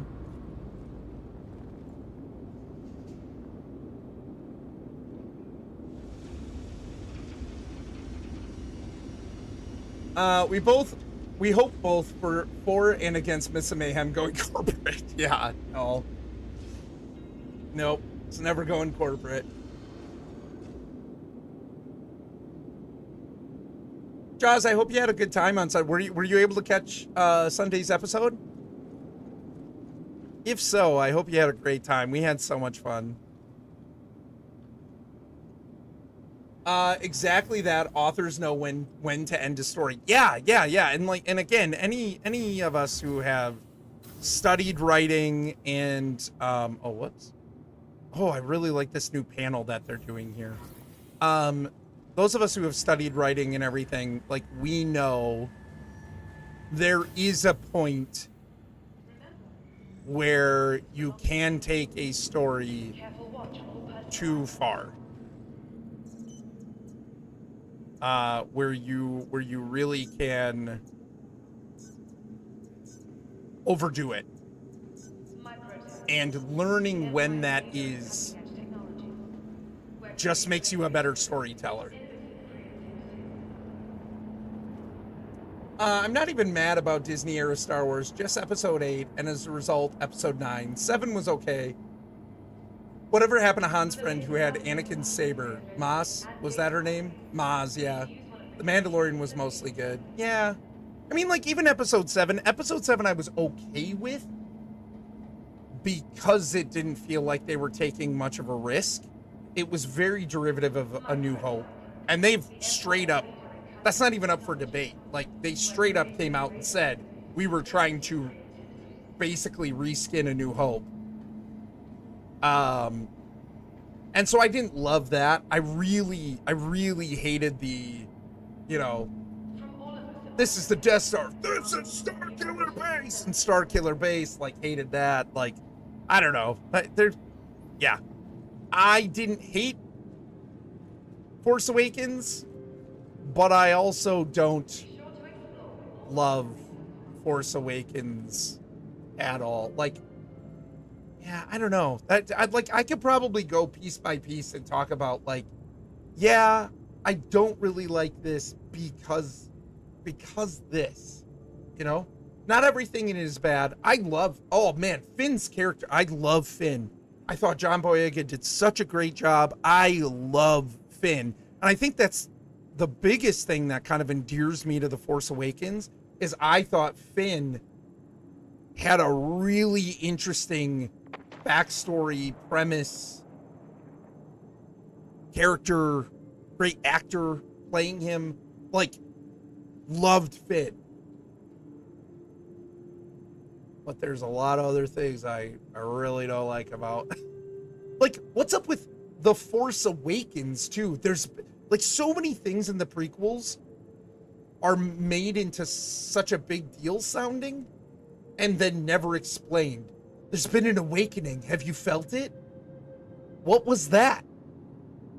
Can anyone really say what this awakening is? Is that how the Force works? Is that how Force potential works? Has the Force been asleep? Because I don't think that's how the Force works. Like, oh, I think they went, you know what it sounds like a cool name? The Force Awakens. Someone went, bro, that sounds awesome. What does it mean? I don't know.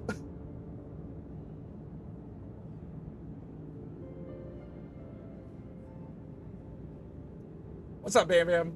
How was Overcooked? Late night streams, yes. Yep. Yeah, I was watching Sunday. Fun group. Excited to watch more. Oh, that's awesome, Jaws. Yeah, very fun group. It's been a blast. It has been a lot of fun. Keep the spatula safe. We shall see. Yeah, it's been really cool. It's been really cool, Jaws. I'm glad you enjoyed it. I like that hashtag. Yeah, Death Star 3 was a lame idea. It really was. Stop it with the super weapons. I just wanted, like, stop it. Stop it with the super weapons. Quit it. Oh, wow, the new X-Men cast just got announced at D3. Oh, yeah? Like, movie? Show? There's gonna be... That's another thing I'm not much into. Gosh. Lou, I feel like you're always like, Oren, are you excited for this Star Wars show? And I'm like, no, I'm not, Holmes. I'm sorry. And you're like, Oren, are you excited for this Marvel thing? And I'm like, oh, dude, no, I'm not. I've never been huge into Marvel or DC or anything kind of comics. I think some of it's cool. Like, I went and saw the first couple of X-Men with like the original X-Men movies, and I watched the cartoon in the 90s quite a bit. But I can't say I'm like a diehard like Marvel comic book fan at all. I'm just kind of in about that. So, because I mean, comic books talk about never knowing when to end it. I mean, they come up with all kinds of crazy to just keep superheroes going. I feel like if I was a superhero in Marvel, I'd be like, please, someone just end it for good. Because they just keep bringing me back, or I'm this alternate version, or like, there's no consistency.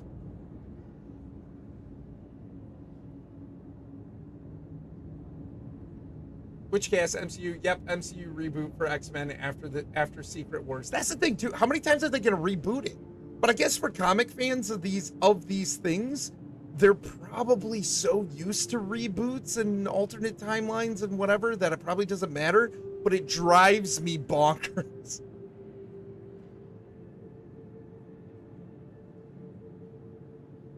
BRB gonna go Google furiously. That's funny. Episode 7 left lots of strings to follow. Episode 8 burned all of them. Absolutely, Goose.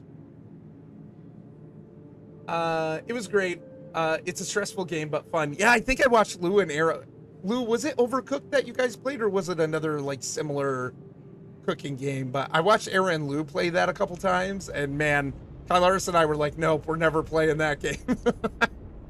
That's cool. Glad you had a good time. Yeah, because they were in space. 0G. No Force was on them. Jesse.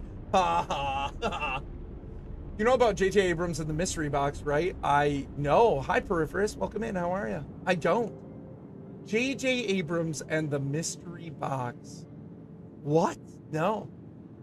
Interesting casting. I'm not convinced, but I'll be patient. Huh. Secret Wars will reboot the MCU. Lots of people will die. New people will show up from other universes. My favorite.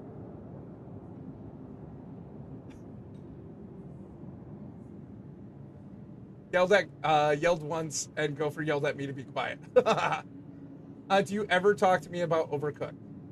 Oh, do not ever talk to me about Overcooked. Okay, will do.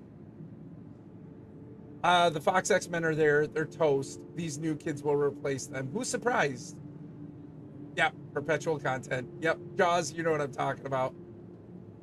Gotta keep the money machine running. It'd be great if they did that with new content.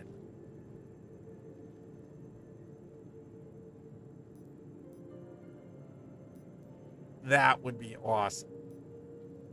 With something new, but you know what? Something new has always been a risk.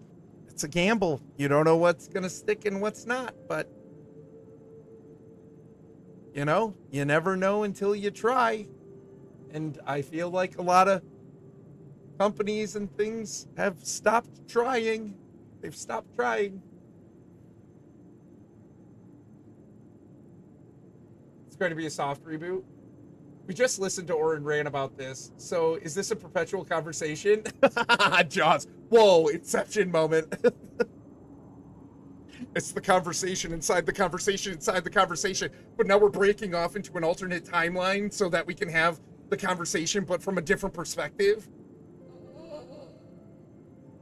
And so the conversation before was pointless because now we've gone to the new timeline.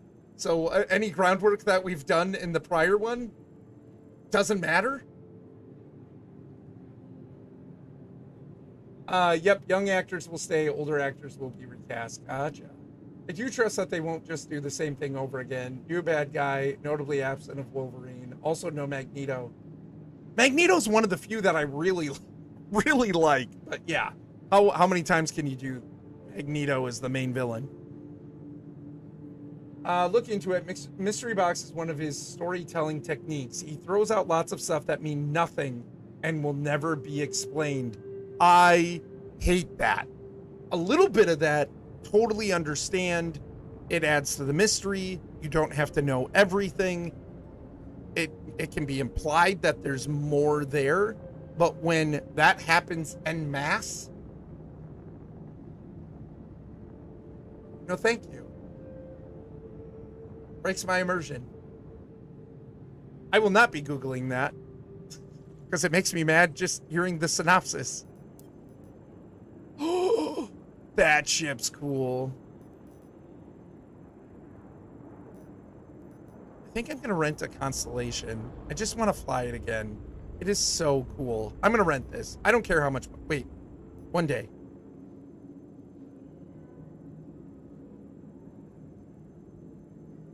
Yeah, I'm going to rent it. I don't care. I can fly it tomorrow.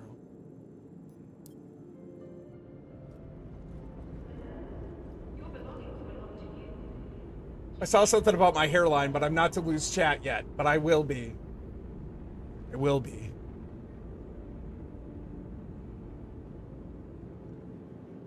Yeah, spins a top, right, Goose? But this conversation timeline isn't linear. It's split. Laugh it up, fuzzball. That plus the person's like head in my peripheral that was like on my screen scared the crap out of me. LTL!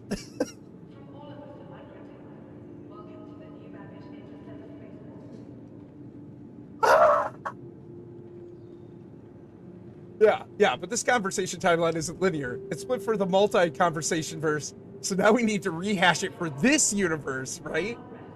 But it's different, but it's the same, but it's different. Divergent conversation, it's gonna get ruined. Yeah, all right, I'm headed to bed. I have stayed up way too late the past 2 nights. Love my friends too much, okay. Have a great rest of your stream, and we will catch you later. Hey, take it easy, Bam Bam. Thanks for coming in. Have a good weekend. It's gonna get pruned. Just like Oren's hairline. Wow, Lou. Wow. Stab me in the stomach for the slow death and pour salt into it, why don't you? Jeez. Wow, Lou. I thought we were friends. I thought we were brothers. No, that's not what I want. Dang it. You're my brother, Lufaya! Yeah, you got me good with that one, LTL. You got me good.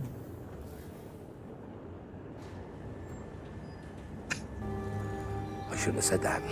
I should not have said that. Shouldn't have said what? You're going to bed? You love your friends? You stayed up too late? Who took the high ground? Yeah, right. Who took the high ground and I took the low ground and he'll stab me in the stomach. I'm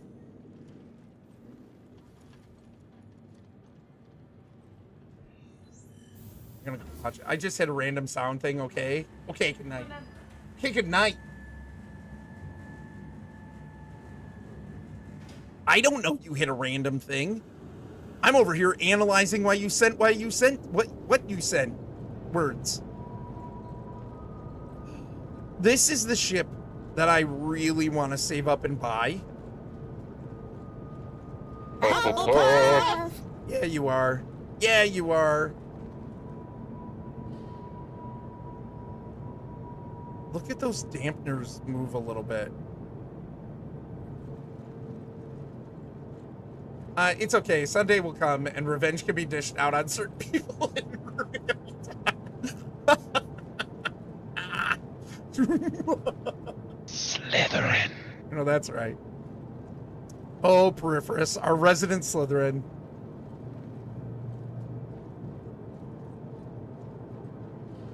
Y'all, I really want this ship.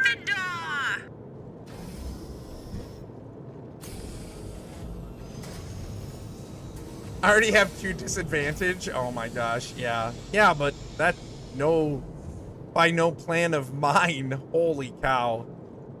You guys, I'm not gonna lie. I think we're already planning, and this isn't set in stone yet, but I think we're already planning on not having the redemptions turned on right away. Oh, that's so cool. Just to have time to get through just to have time to get through them all that are already there. You should have thought about that before you chatted about his I mean, it's the truth though. I support this decision. What? Having the redemptions turned off? For the beginning? Yeah. Yep. I know, right, Jesse? Watch this. Oh, the ship's not on. I'm not going to be able to fire.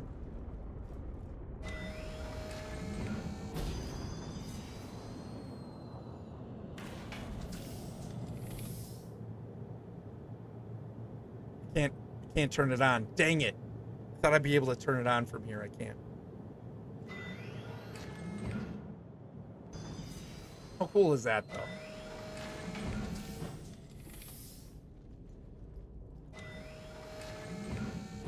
It's so fun. I love this ship. It's so good. It's Sunday, right? What time do you start Miss Mayhem? It is Sunday at 9:30 p.m. EDT.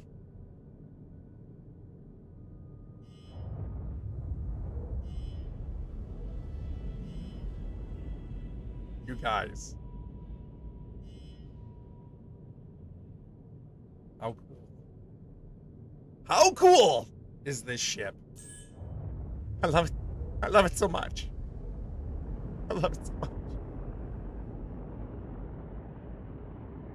Can I put? I can put a point in that. Just a second. Okay.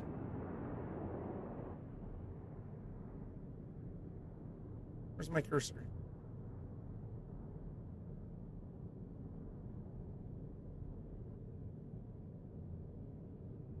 I need all my settings. I know exactly what I like.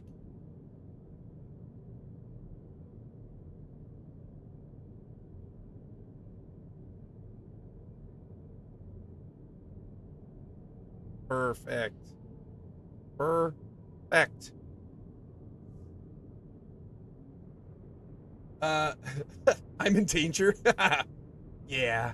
If I remember correctly, there are 14 total, 7 inspiration, 7 perspiration in play. Yeah, probably Peripherus. It's insane. It's insane, Holmes.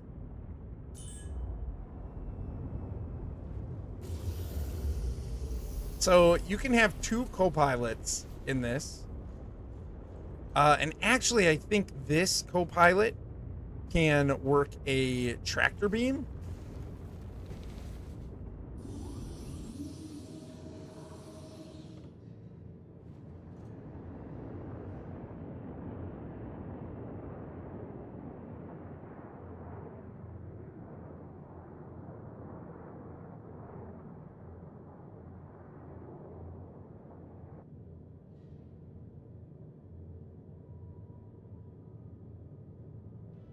I want to say there was a track attached.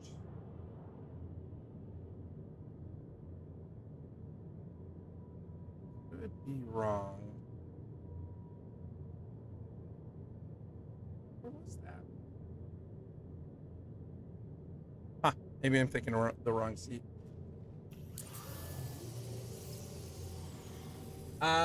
And not a single inspiration for Lil Footy the first. Lou, I think all of yours were like random though. I don't know if there were any that were actually like targeting. If the Feywilds can't inspire Footlong, nothing can. I tried, but they were out. Yep. Oh, this is the tractor beam.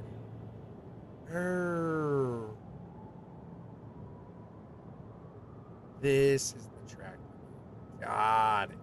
Got it. So what I should do is go to the front of the ship and get that freight elevator if I want to do something.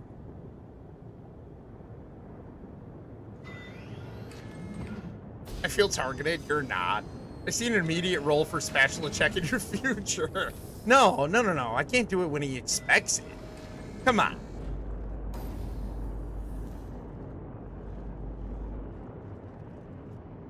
Where's the turret? Got some bunks. Wow, the doors aren't really working very nicely.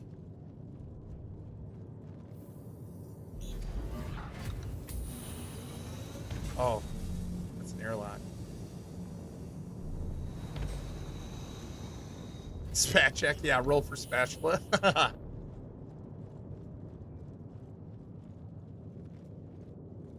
And it's stolen again, right?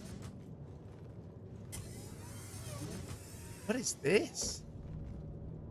A little cargo. Yeah, those doors are messed up. They should be opening a lot slower. Where are the other turrets? There's got to be a place for... I would think there's places for guns. Maybe not. All right.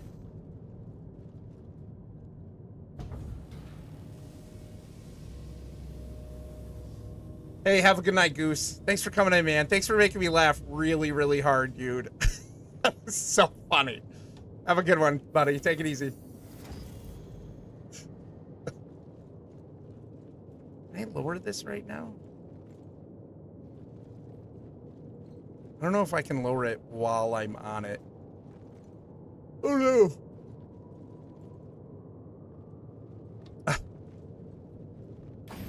You guys, will he do anything tonight? No one knows.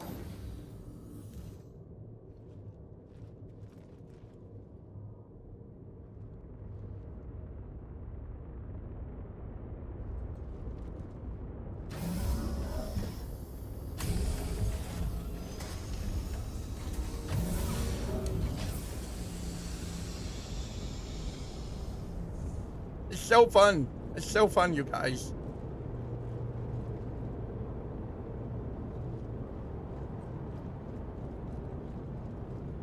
He did, but that was in a different timeline. Har. Oh my gosh.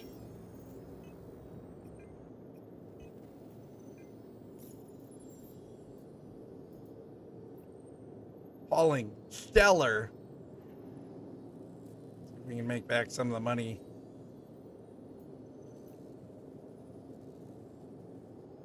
I don't want to go all over, though. I don't want to go all over.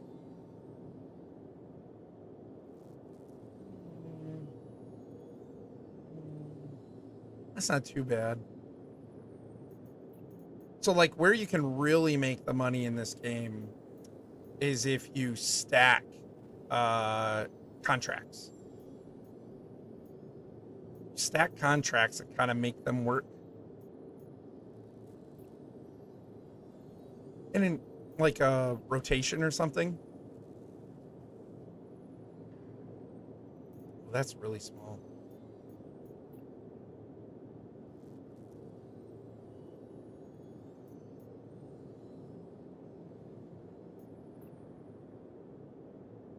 Yeah, I think I'll do this one.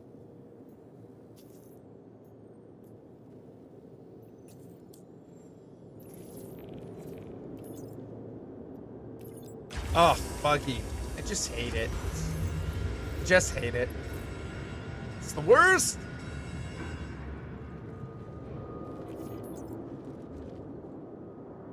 Wait, I'm not in the right place.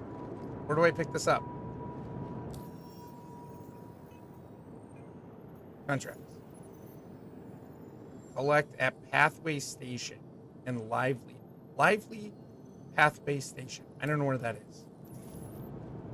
I have to go find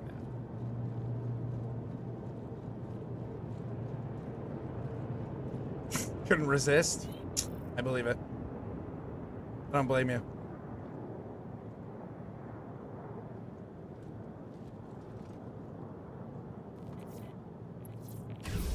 Oh, the Levi. Click the button.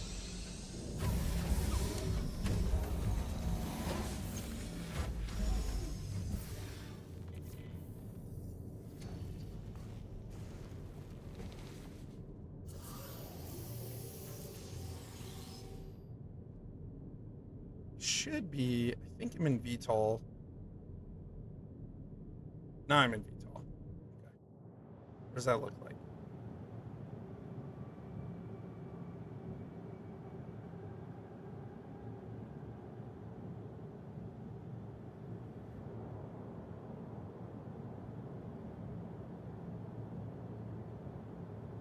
What opens up or closes for VTOL? So for anybody who doesn't know, VTOL is vertical takeoff and landing. So some ships have like adjustments that you can make to help like stabilization for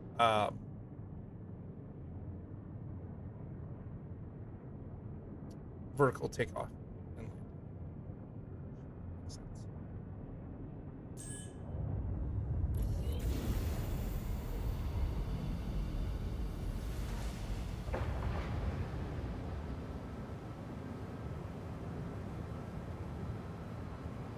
Hey, take it easy, Lou. Have a good one, man. You too. Appreciate you. I'll talk to you later this weekend. Glad the boy's feeling better, man.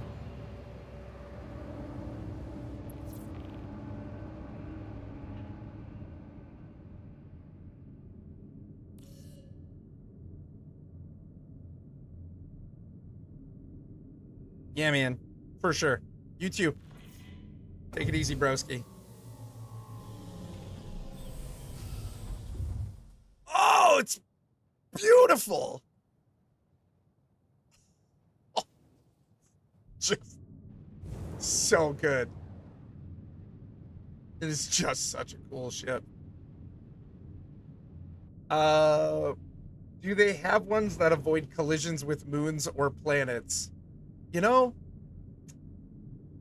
it's more like, do they have pilots that can avoid moons or planets? Jesse, are you taking a dig at me?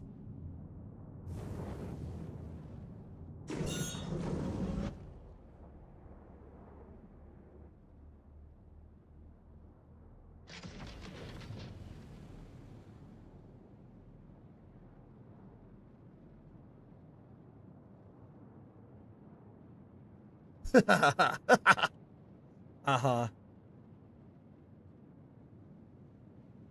You guys got any plans this weekend? I don't think we're doing I've got too a much. bad feeling about this. It's fair. I am making bread like usual. I'm prepping Miss Mayhem for Sunday. I've got to mow the lawn. Might get my son out there to help me. But other than that, I don't think we have a ton going on.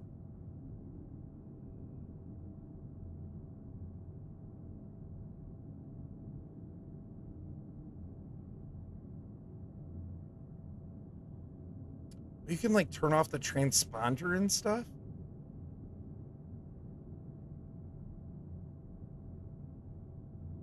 That's cool. That's cool. Didn't have to dig for that one. It was right on the surface. Wow. Dance class in the morning and potentially some doctor screenings if I can get in, but not much. Hopefully relaxing. Okay, that's cool. Yeah, I hope you get the chance.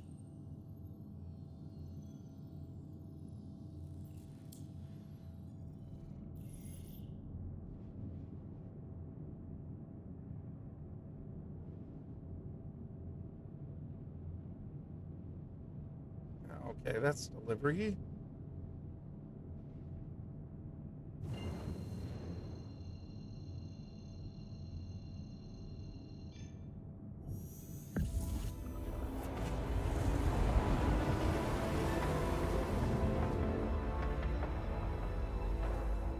My gosh.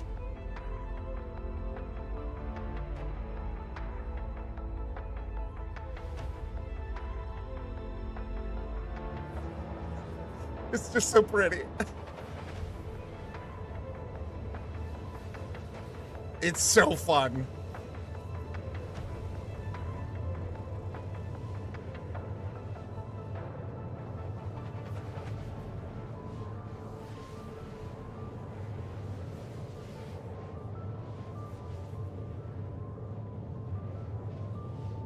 Transponder. Oh, yeah. Oh, I already saw that. I commented on it. But so essentially it seems to me like you can turn off your transponder so people can't see who you are. Probably have to scan you at close range for that. That's pretty cool.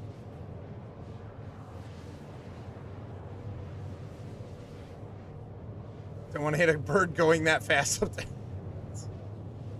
Imagine it would just disintegrate. I'm going so fast. Like, it would disintegrate. Gosh, is that ship cool? I can't wait until they have like the guild motherships in. That's gonna be really fun. The guild space stations. That's gonna be a lot of fun. The one. Oh no, I read that. The chat like moved a little bit. It like readjusted or something, and it made it look like that was something new.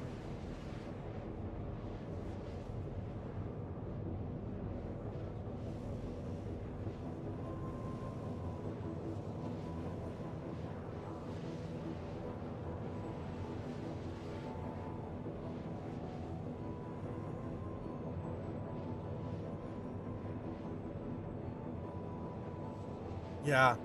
Yeah, it's kind of weird.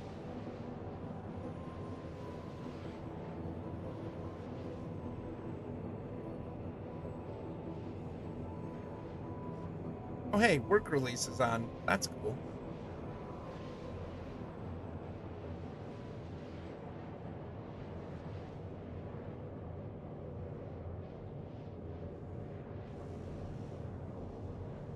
Feel like I should have saved my big long talk for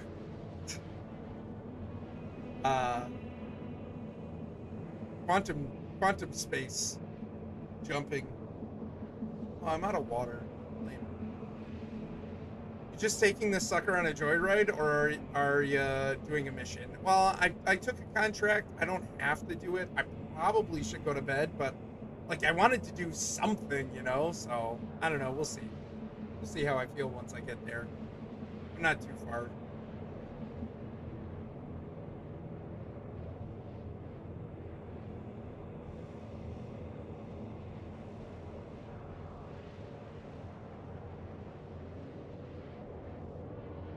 Can you literally change the, oh, maybe.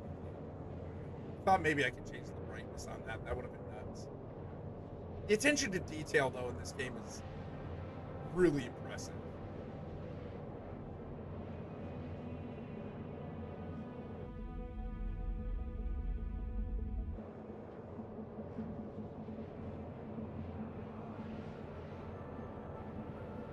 Yeah, oh, Jesse. Insanity. At Sublight? Yeah. Yeah, I don't think so.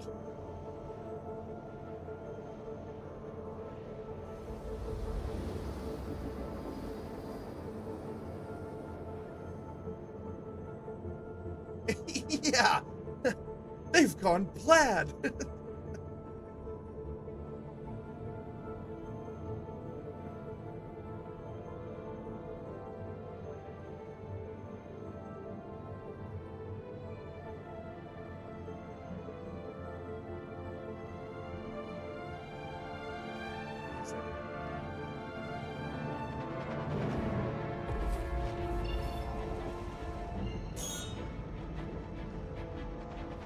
We're gonna go shields up because I don't know.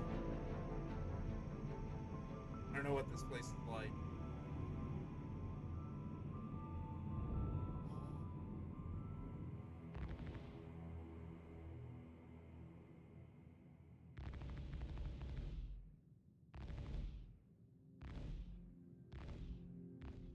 Oh.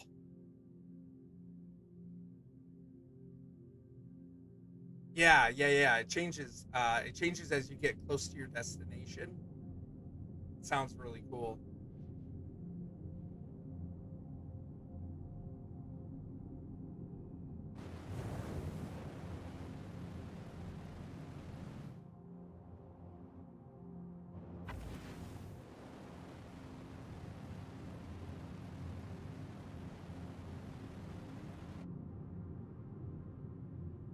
Aw, Armistice Zone. Boo.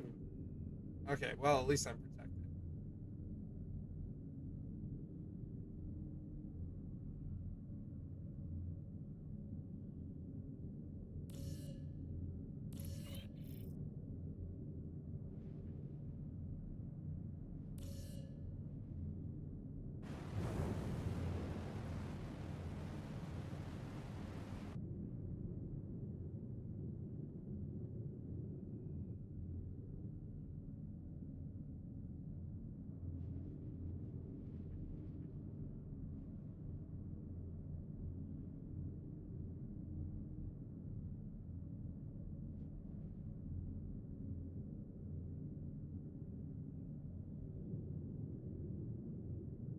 So I approach here.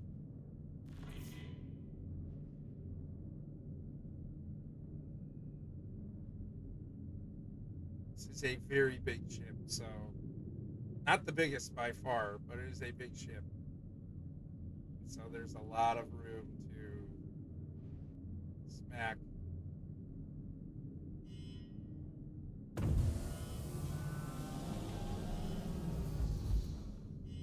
Smack this thing on the doorway.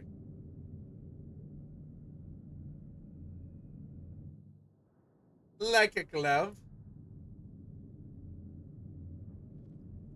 Oh, I might have bumped it.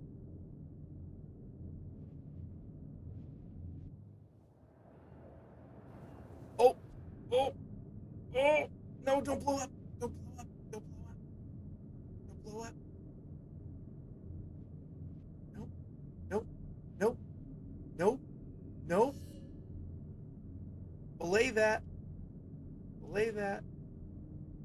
It's still in Autoland, and so it's not letting me. Oh, there we go. Okay, okay, I can fly it. Nope, nope, nope, nope, nope, nope, nope, nope.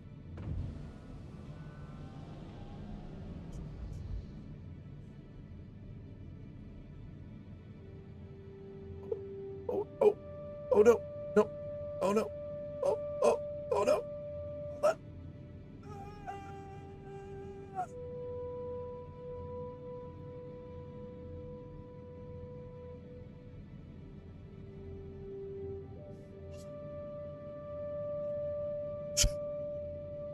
It's okay. It's okay. How close are we? Yeah, they're like, we're tired of waiting for you here. Okay, hold on. Hold on. Hold on.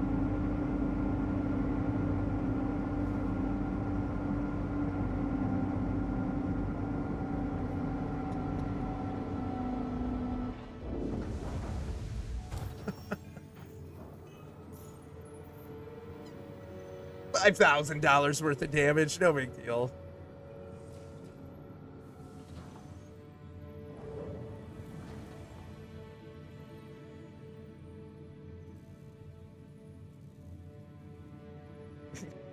Frosted egg. Come on. Prepare. There we go. Yeah, no one saw nothing. You didn't see anything.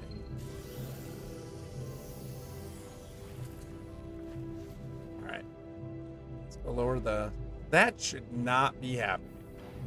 Yeah, something's messed up with the doors. And that is a really big cargo hold. Did you get renter's insurance? You know what, Jesse? You can. I didn't, but you can. Listen, I'm a cheapskate, okay?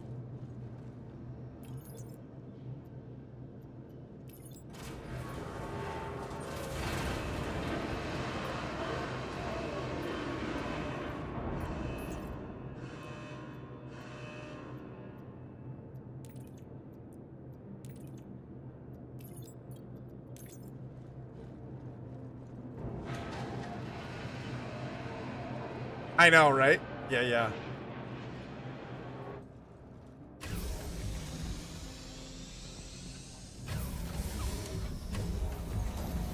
What I think we can do, hop in here.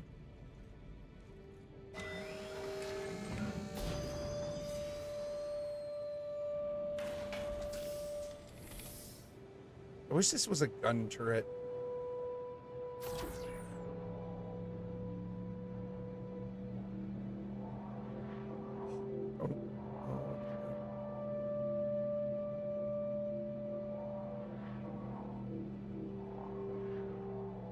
I have to see how far back I can go before it doesn't.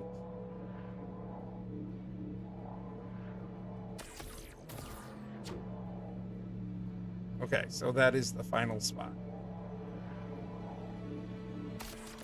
Okay.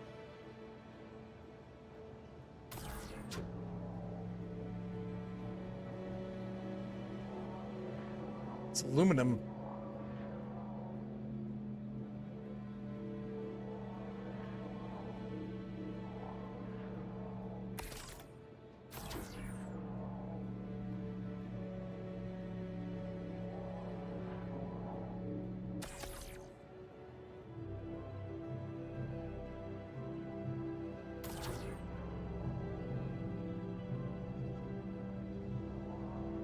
Oh. Yeah, thankfully I don't think we have too much going on this weekend, which is nice. But then we've got school starting on Wednesday, which that just blows my mind that we're already to like back to school. So Emily's going into 8th grade. She's taking a 9th grade class and an advanced English class. She's taking 9th grade biology,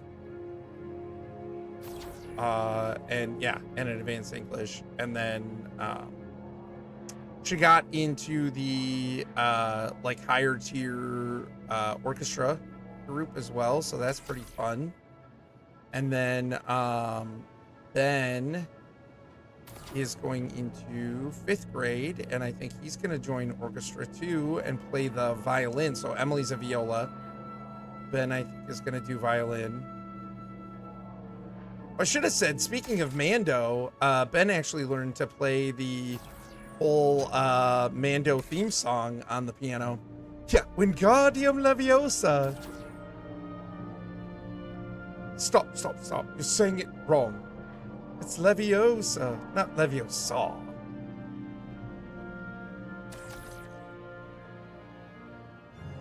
Oh, no way. Time flies way too fast. I know, dude. For real. Yep. Yep. She's going into 8th grade.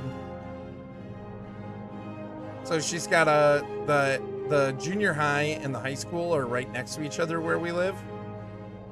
And but they're not connected. And so she's going to have to walk between them each day.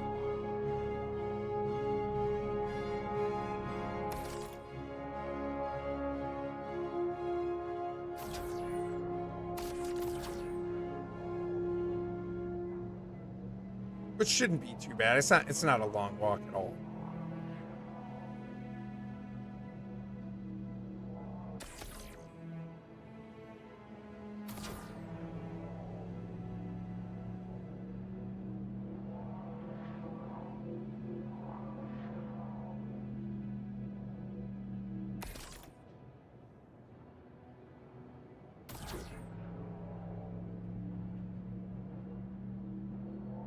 This isn't too bad. I might get this mission done.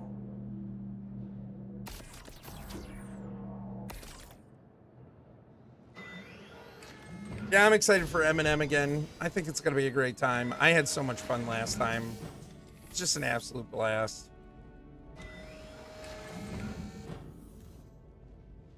Get some water here really quick.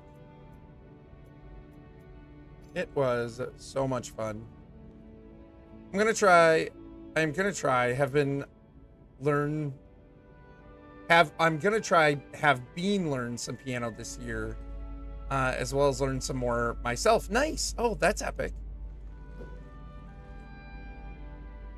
Yeah, Kylaris plays. She learned as a kid, which I mean, like, go figure. That lady plays so many instruments. Blows my mind. All of these are empty. Okay.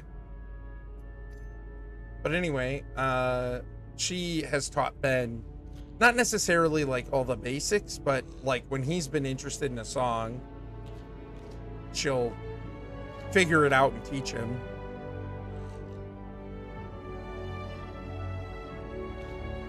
Oh, I need more. More!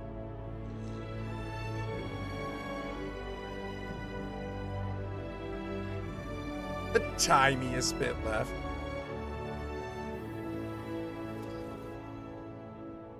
Did I put on my helmet? Yeah. Okay, I did.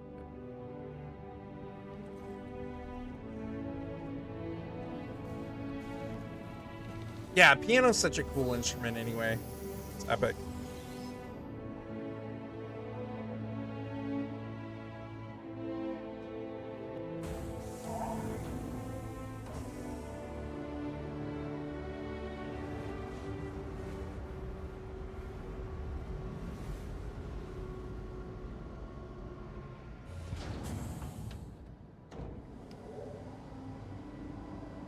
Ooh, tip the nose down too far.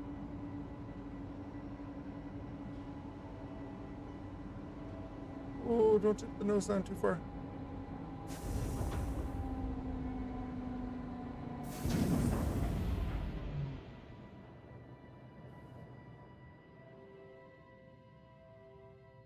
Perfect. Perfect.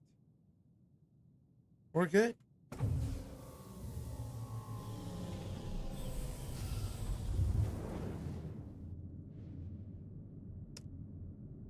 We have one. It's a smidge out of tune, but I would love to learn to play, maybe for church sometime, but I'm years out from being good enough. I can use it to practice singing more, though. Yeah, for sure. I think it's just a cool thing to do anyways. You know what I mean? Like, learning an instrument, piano is so versatile. And if you already have one, you know what I mean? Yeah. Sounds awesome.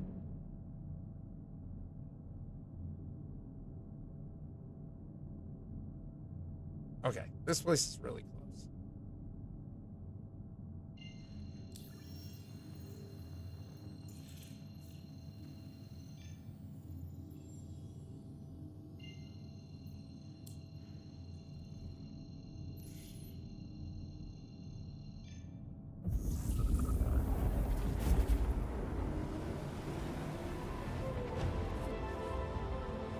Yeah, I've thought about learning too. It's just one of those things where, again, like, I don't know. How much do I already have on my plate?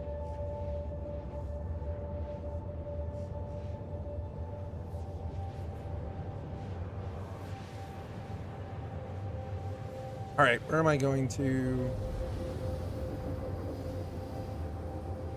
It's all aluminum. Okay, good. So I think this is Bajini Point.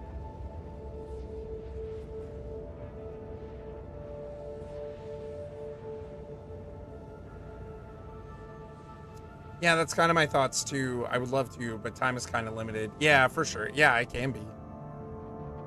Can be when you've got 2 kids and a lot going on.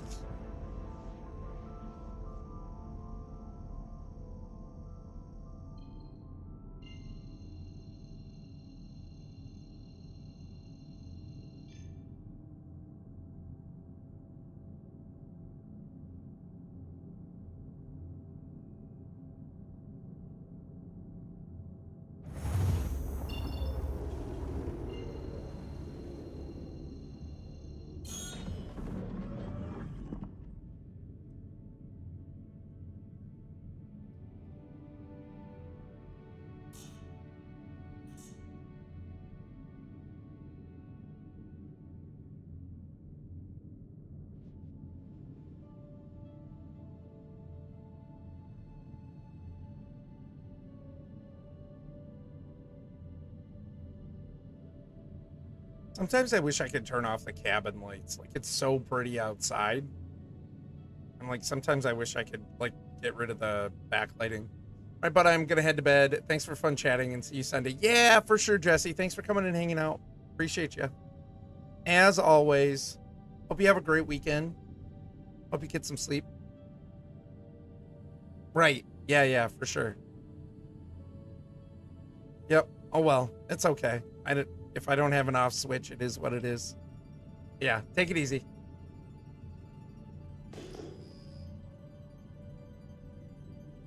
Econ 20. Econ. I really should head to bed too, but I wanted to accomplish something. Shinbu.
It's like, you are going way too fast.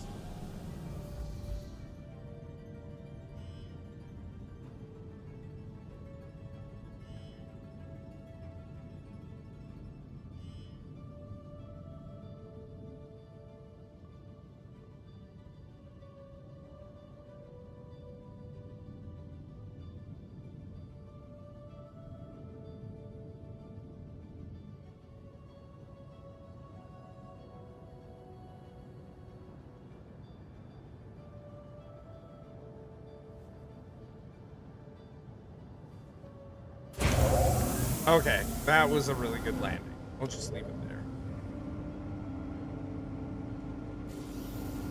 Wait. Tell me I raised... Oh, no. Oh, thank goodness. Whew.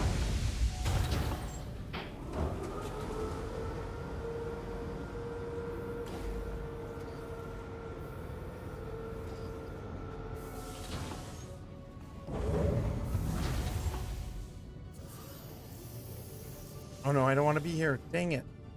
I'm dumb.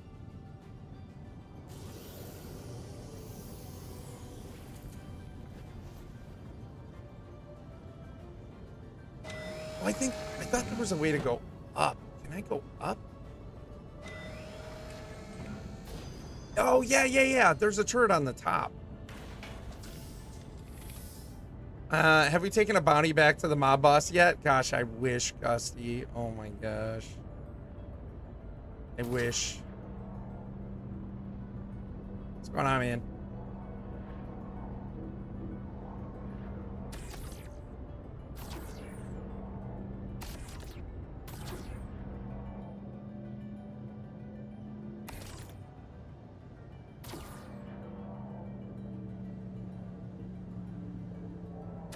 Rented a really big ship. Not a really a medium ship.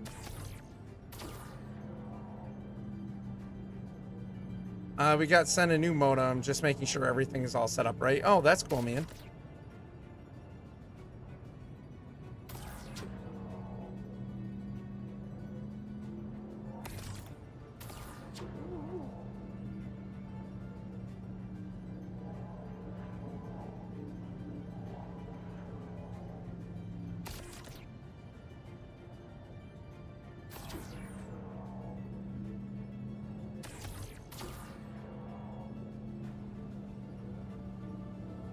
I'm just trying to get one mission done before I go. I think that's it.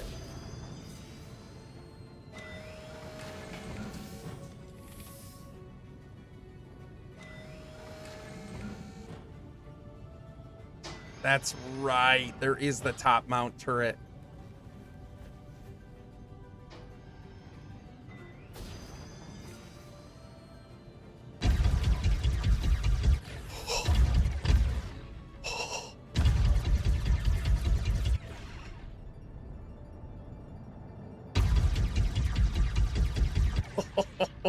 Oh, it's so pretty. It's so pretty. Love it so much. Wait. Oh, shoot. How much is that?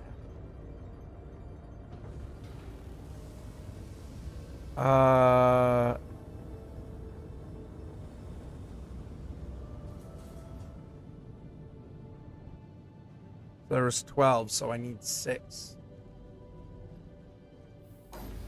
Sure, I'm gonna need 6. Man, I love this ship. Is so cool.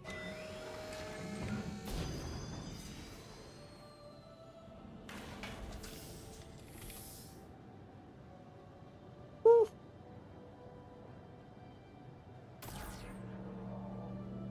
There's a setting to make it not quite so whippy.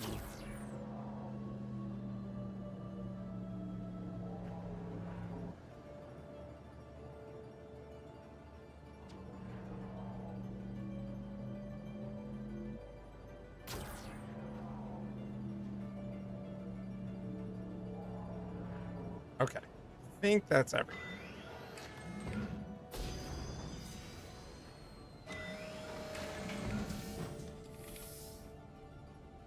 Let's see what you got going on this weekend, man.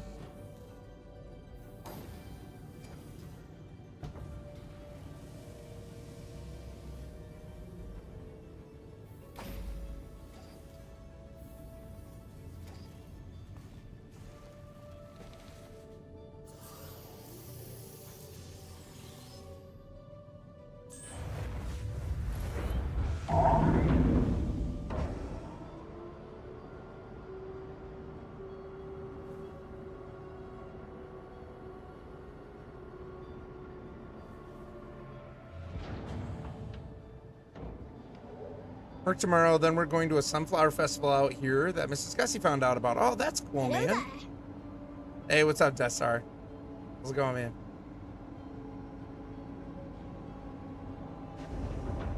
Nice, Gusty. That's awesome.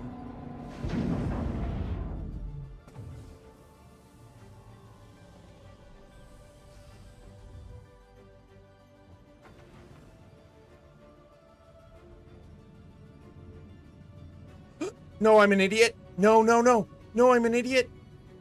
I'm an idiot. I'm dumb. I'm dumb. Go back. No, no, no. No, no, no. No, no, no. No, no, no, no, no. No, no, no. I'm dumb.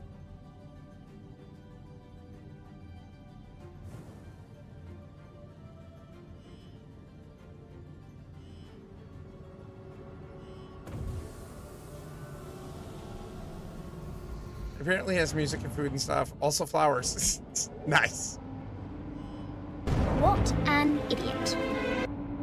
It's going okay. Still fighting this vertigo. Space flying in now. Even more sketchy. Oh, I believe it. Yeah, yeah, yeah. Tell me they're still there. Tell me they're still there. They're still there. Oh, thank goodness. Oh.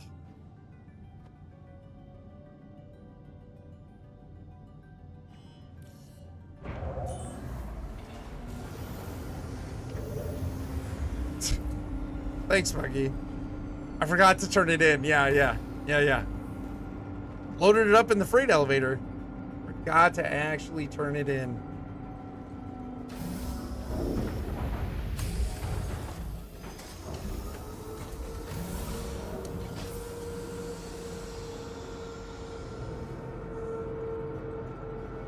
Yeah. Started leaving and I was like, I'm pretty tired and it's getting late here. And I was like, oh, I'm done. I'm gonna get going and go to the next place and be done with stream. And then I'm like, wait a minute.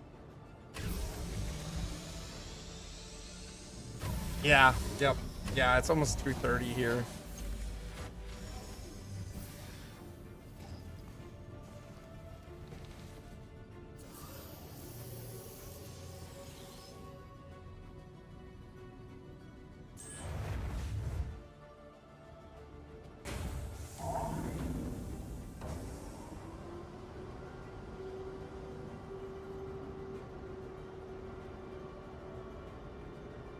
Oh, now you can see the VTOL.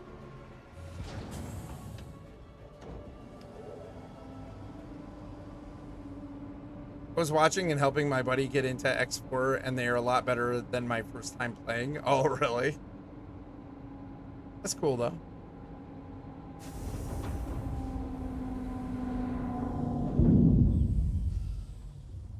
That was a cool sound. All right. Hey, have a good night, Buggy. Take it easy, man.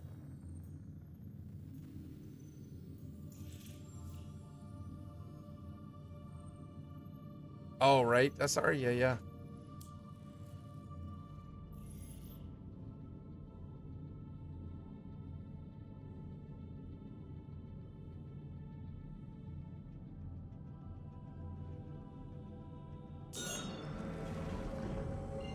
That right? Yep. 1, 2.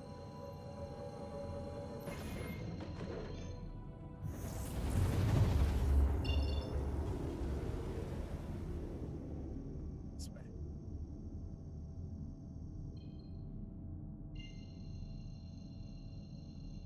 I'm heading home. I'm going home.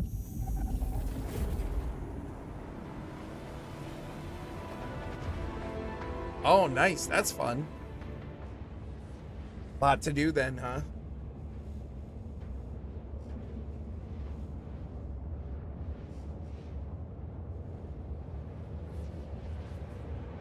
Really wish I had more water. Epic.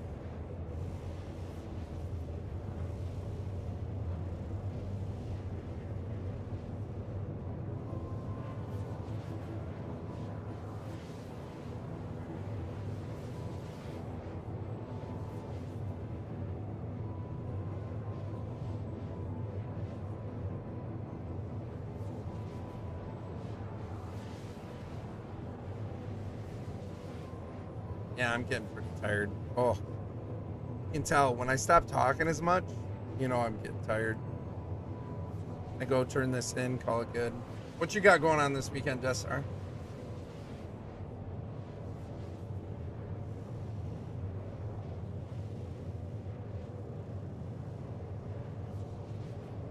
Last 3 campaigns, that was over 40 hours into it because the enemy decided to just roll over the sector I was in. Oh no. Maybe some sleep, that would be a good thing.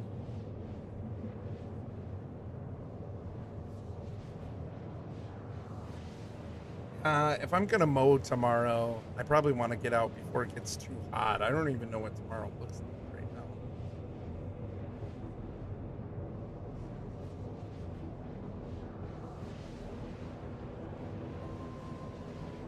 It's currently 73.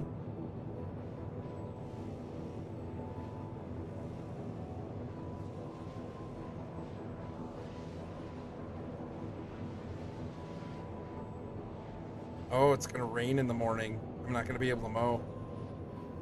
Not in the morning, at least.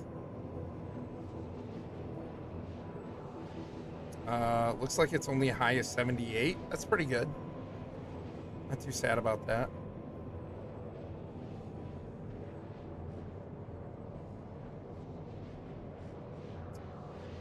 I did find out that I am now officially unfit to work for our food stamps. Not sure if that is good or bad yet. Oh, really?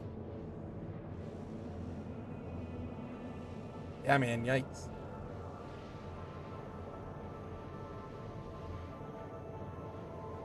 Oh, so, oh no, so, right, okay. I track. Well, so at least you have options, right? But like, yeah, that stinks.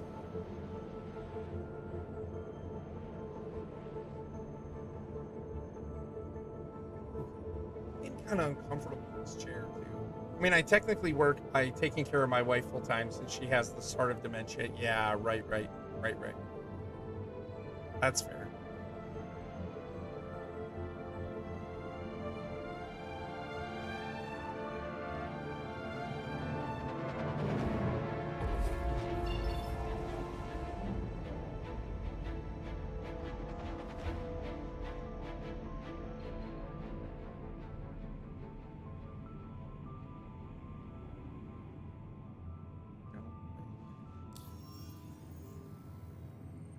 Ohm 5 and then Seraphim. There we go. There's Ohm 5.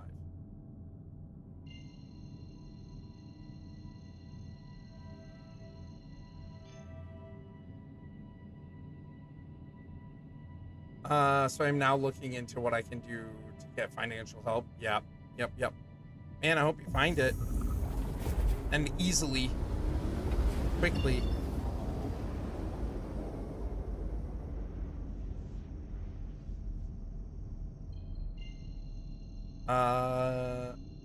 Our power bill is not up to 10,000. It keeps going up. It's crazy. Our power bill is now up to 10,000? Like for a year?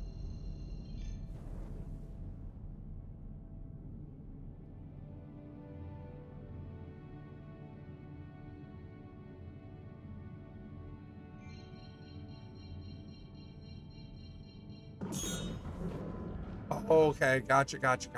Okay. Still, yikes, man.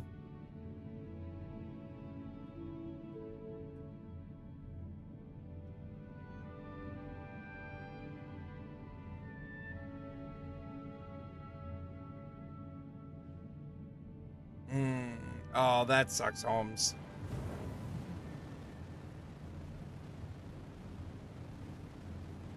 No bueno.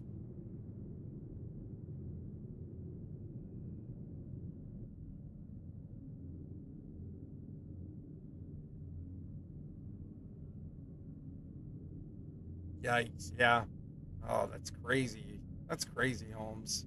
Not something you want to deal with. I mean, do what you got to do, right? But, oof.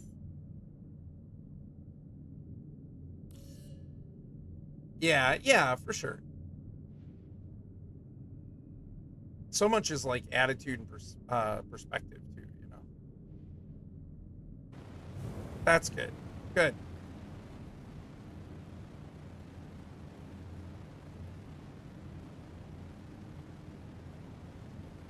There's always bumps in the road, man. There's always bumps in the road. It's always just how you handle them.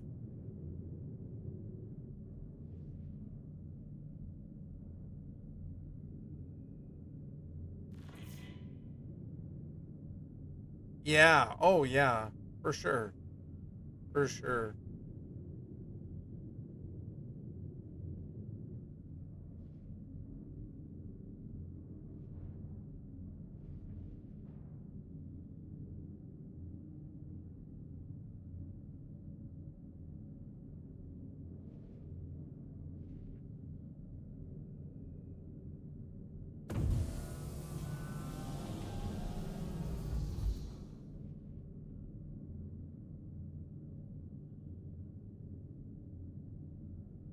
Yeah, that's good, dude. Well, I mean, like, and a big part of that is just realizing where you're at and why, you know what I mean? And then doing what you can to address it. And even small stuff helps.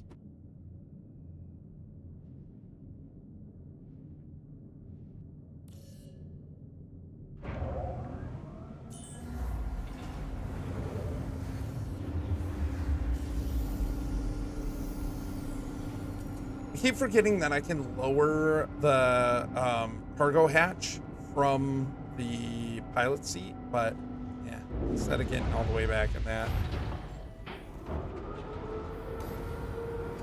Yeah, yeah, it can be frustrating, right? Like, can we just knock it off, you know? Just doesn't always work that way.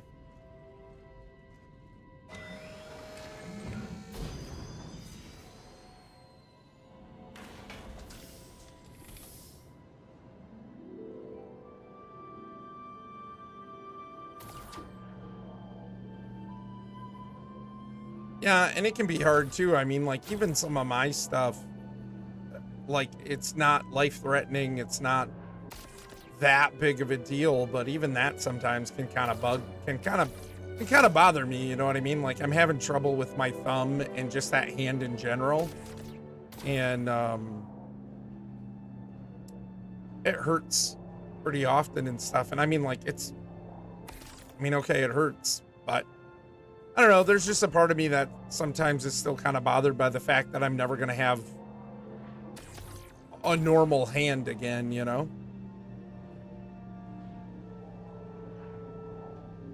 Sometimes you just want it to go back to the way it was, and it can't.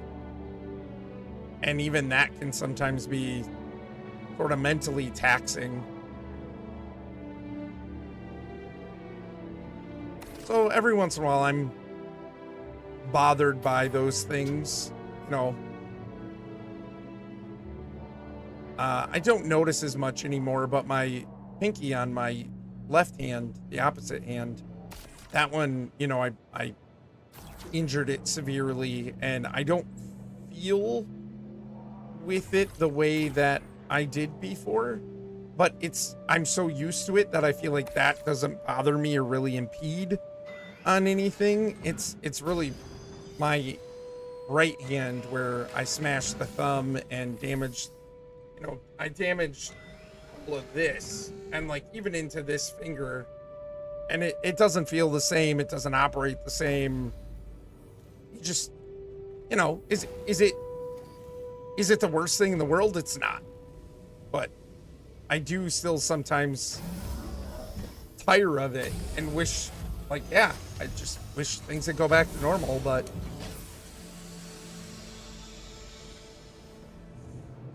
good news is my wife is a lot better since her surgery. That's awesome. I'm glad to hear that, man. Yeah, that's like me and my arthritis all over, and realizing I'm older now. Yep. Well, that I'm pretty sure too. That's what I have going on in here. If I don't already have it, I'm sure I'll have arthritis. Okay, I finished the quest. I rented Big Ship. I am gonna call it a night.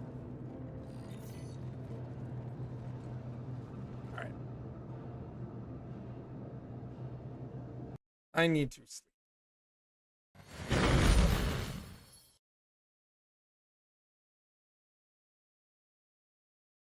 Yeah, it bothers me that my knee swells to twice the normal size just from doing a little yard work. Yeah, yep. It's tough, man. It's tough. Well, thanks so much for coming in. It's good talking to you for a little bit. I really need to go though. I need to get some sleep. It's 2:40. Yeah, man. Appreciate it. All right, you guys. We will be back on Sunday at 9:30 EDT, which is 6:30 Pacific, for more Myths and Mayhem. Really excited to do episode 2. It's gonna be a blast. This is such an amazing group. We're having so much fun. So, yeah. With that, hey, take it easy, Jaws. Have a good night. Thanks for coming in. Thanks for the chat. Appreciate you guys. Yeah. With that, I'm gonna head to bed really quick because I'm draining real fast. I'm losing it. So, have a great weekend, you guys. Take care. And music.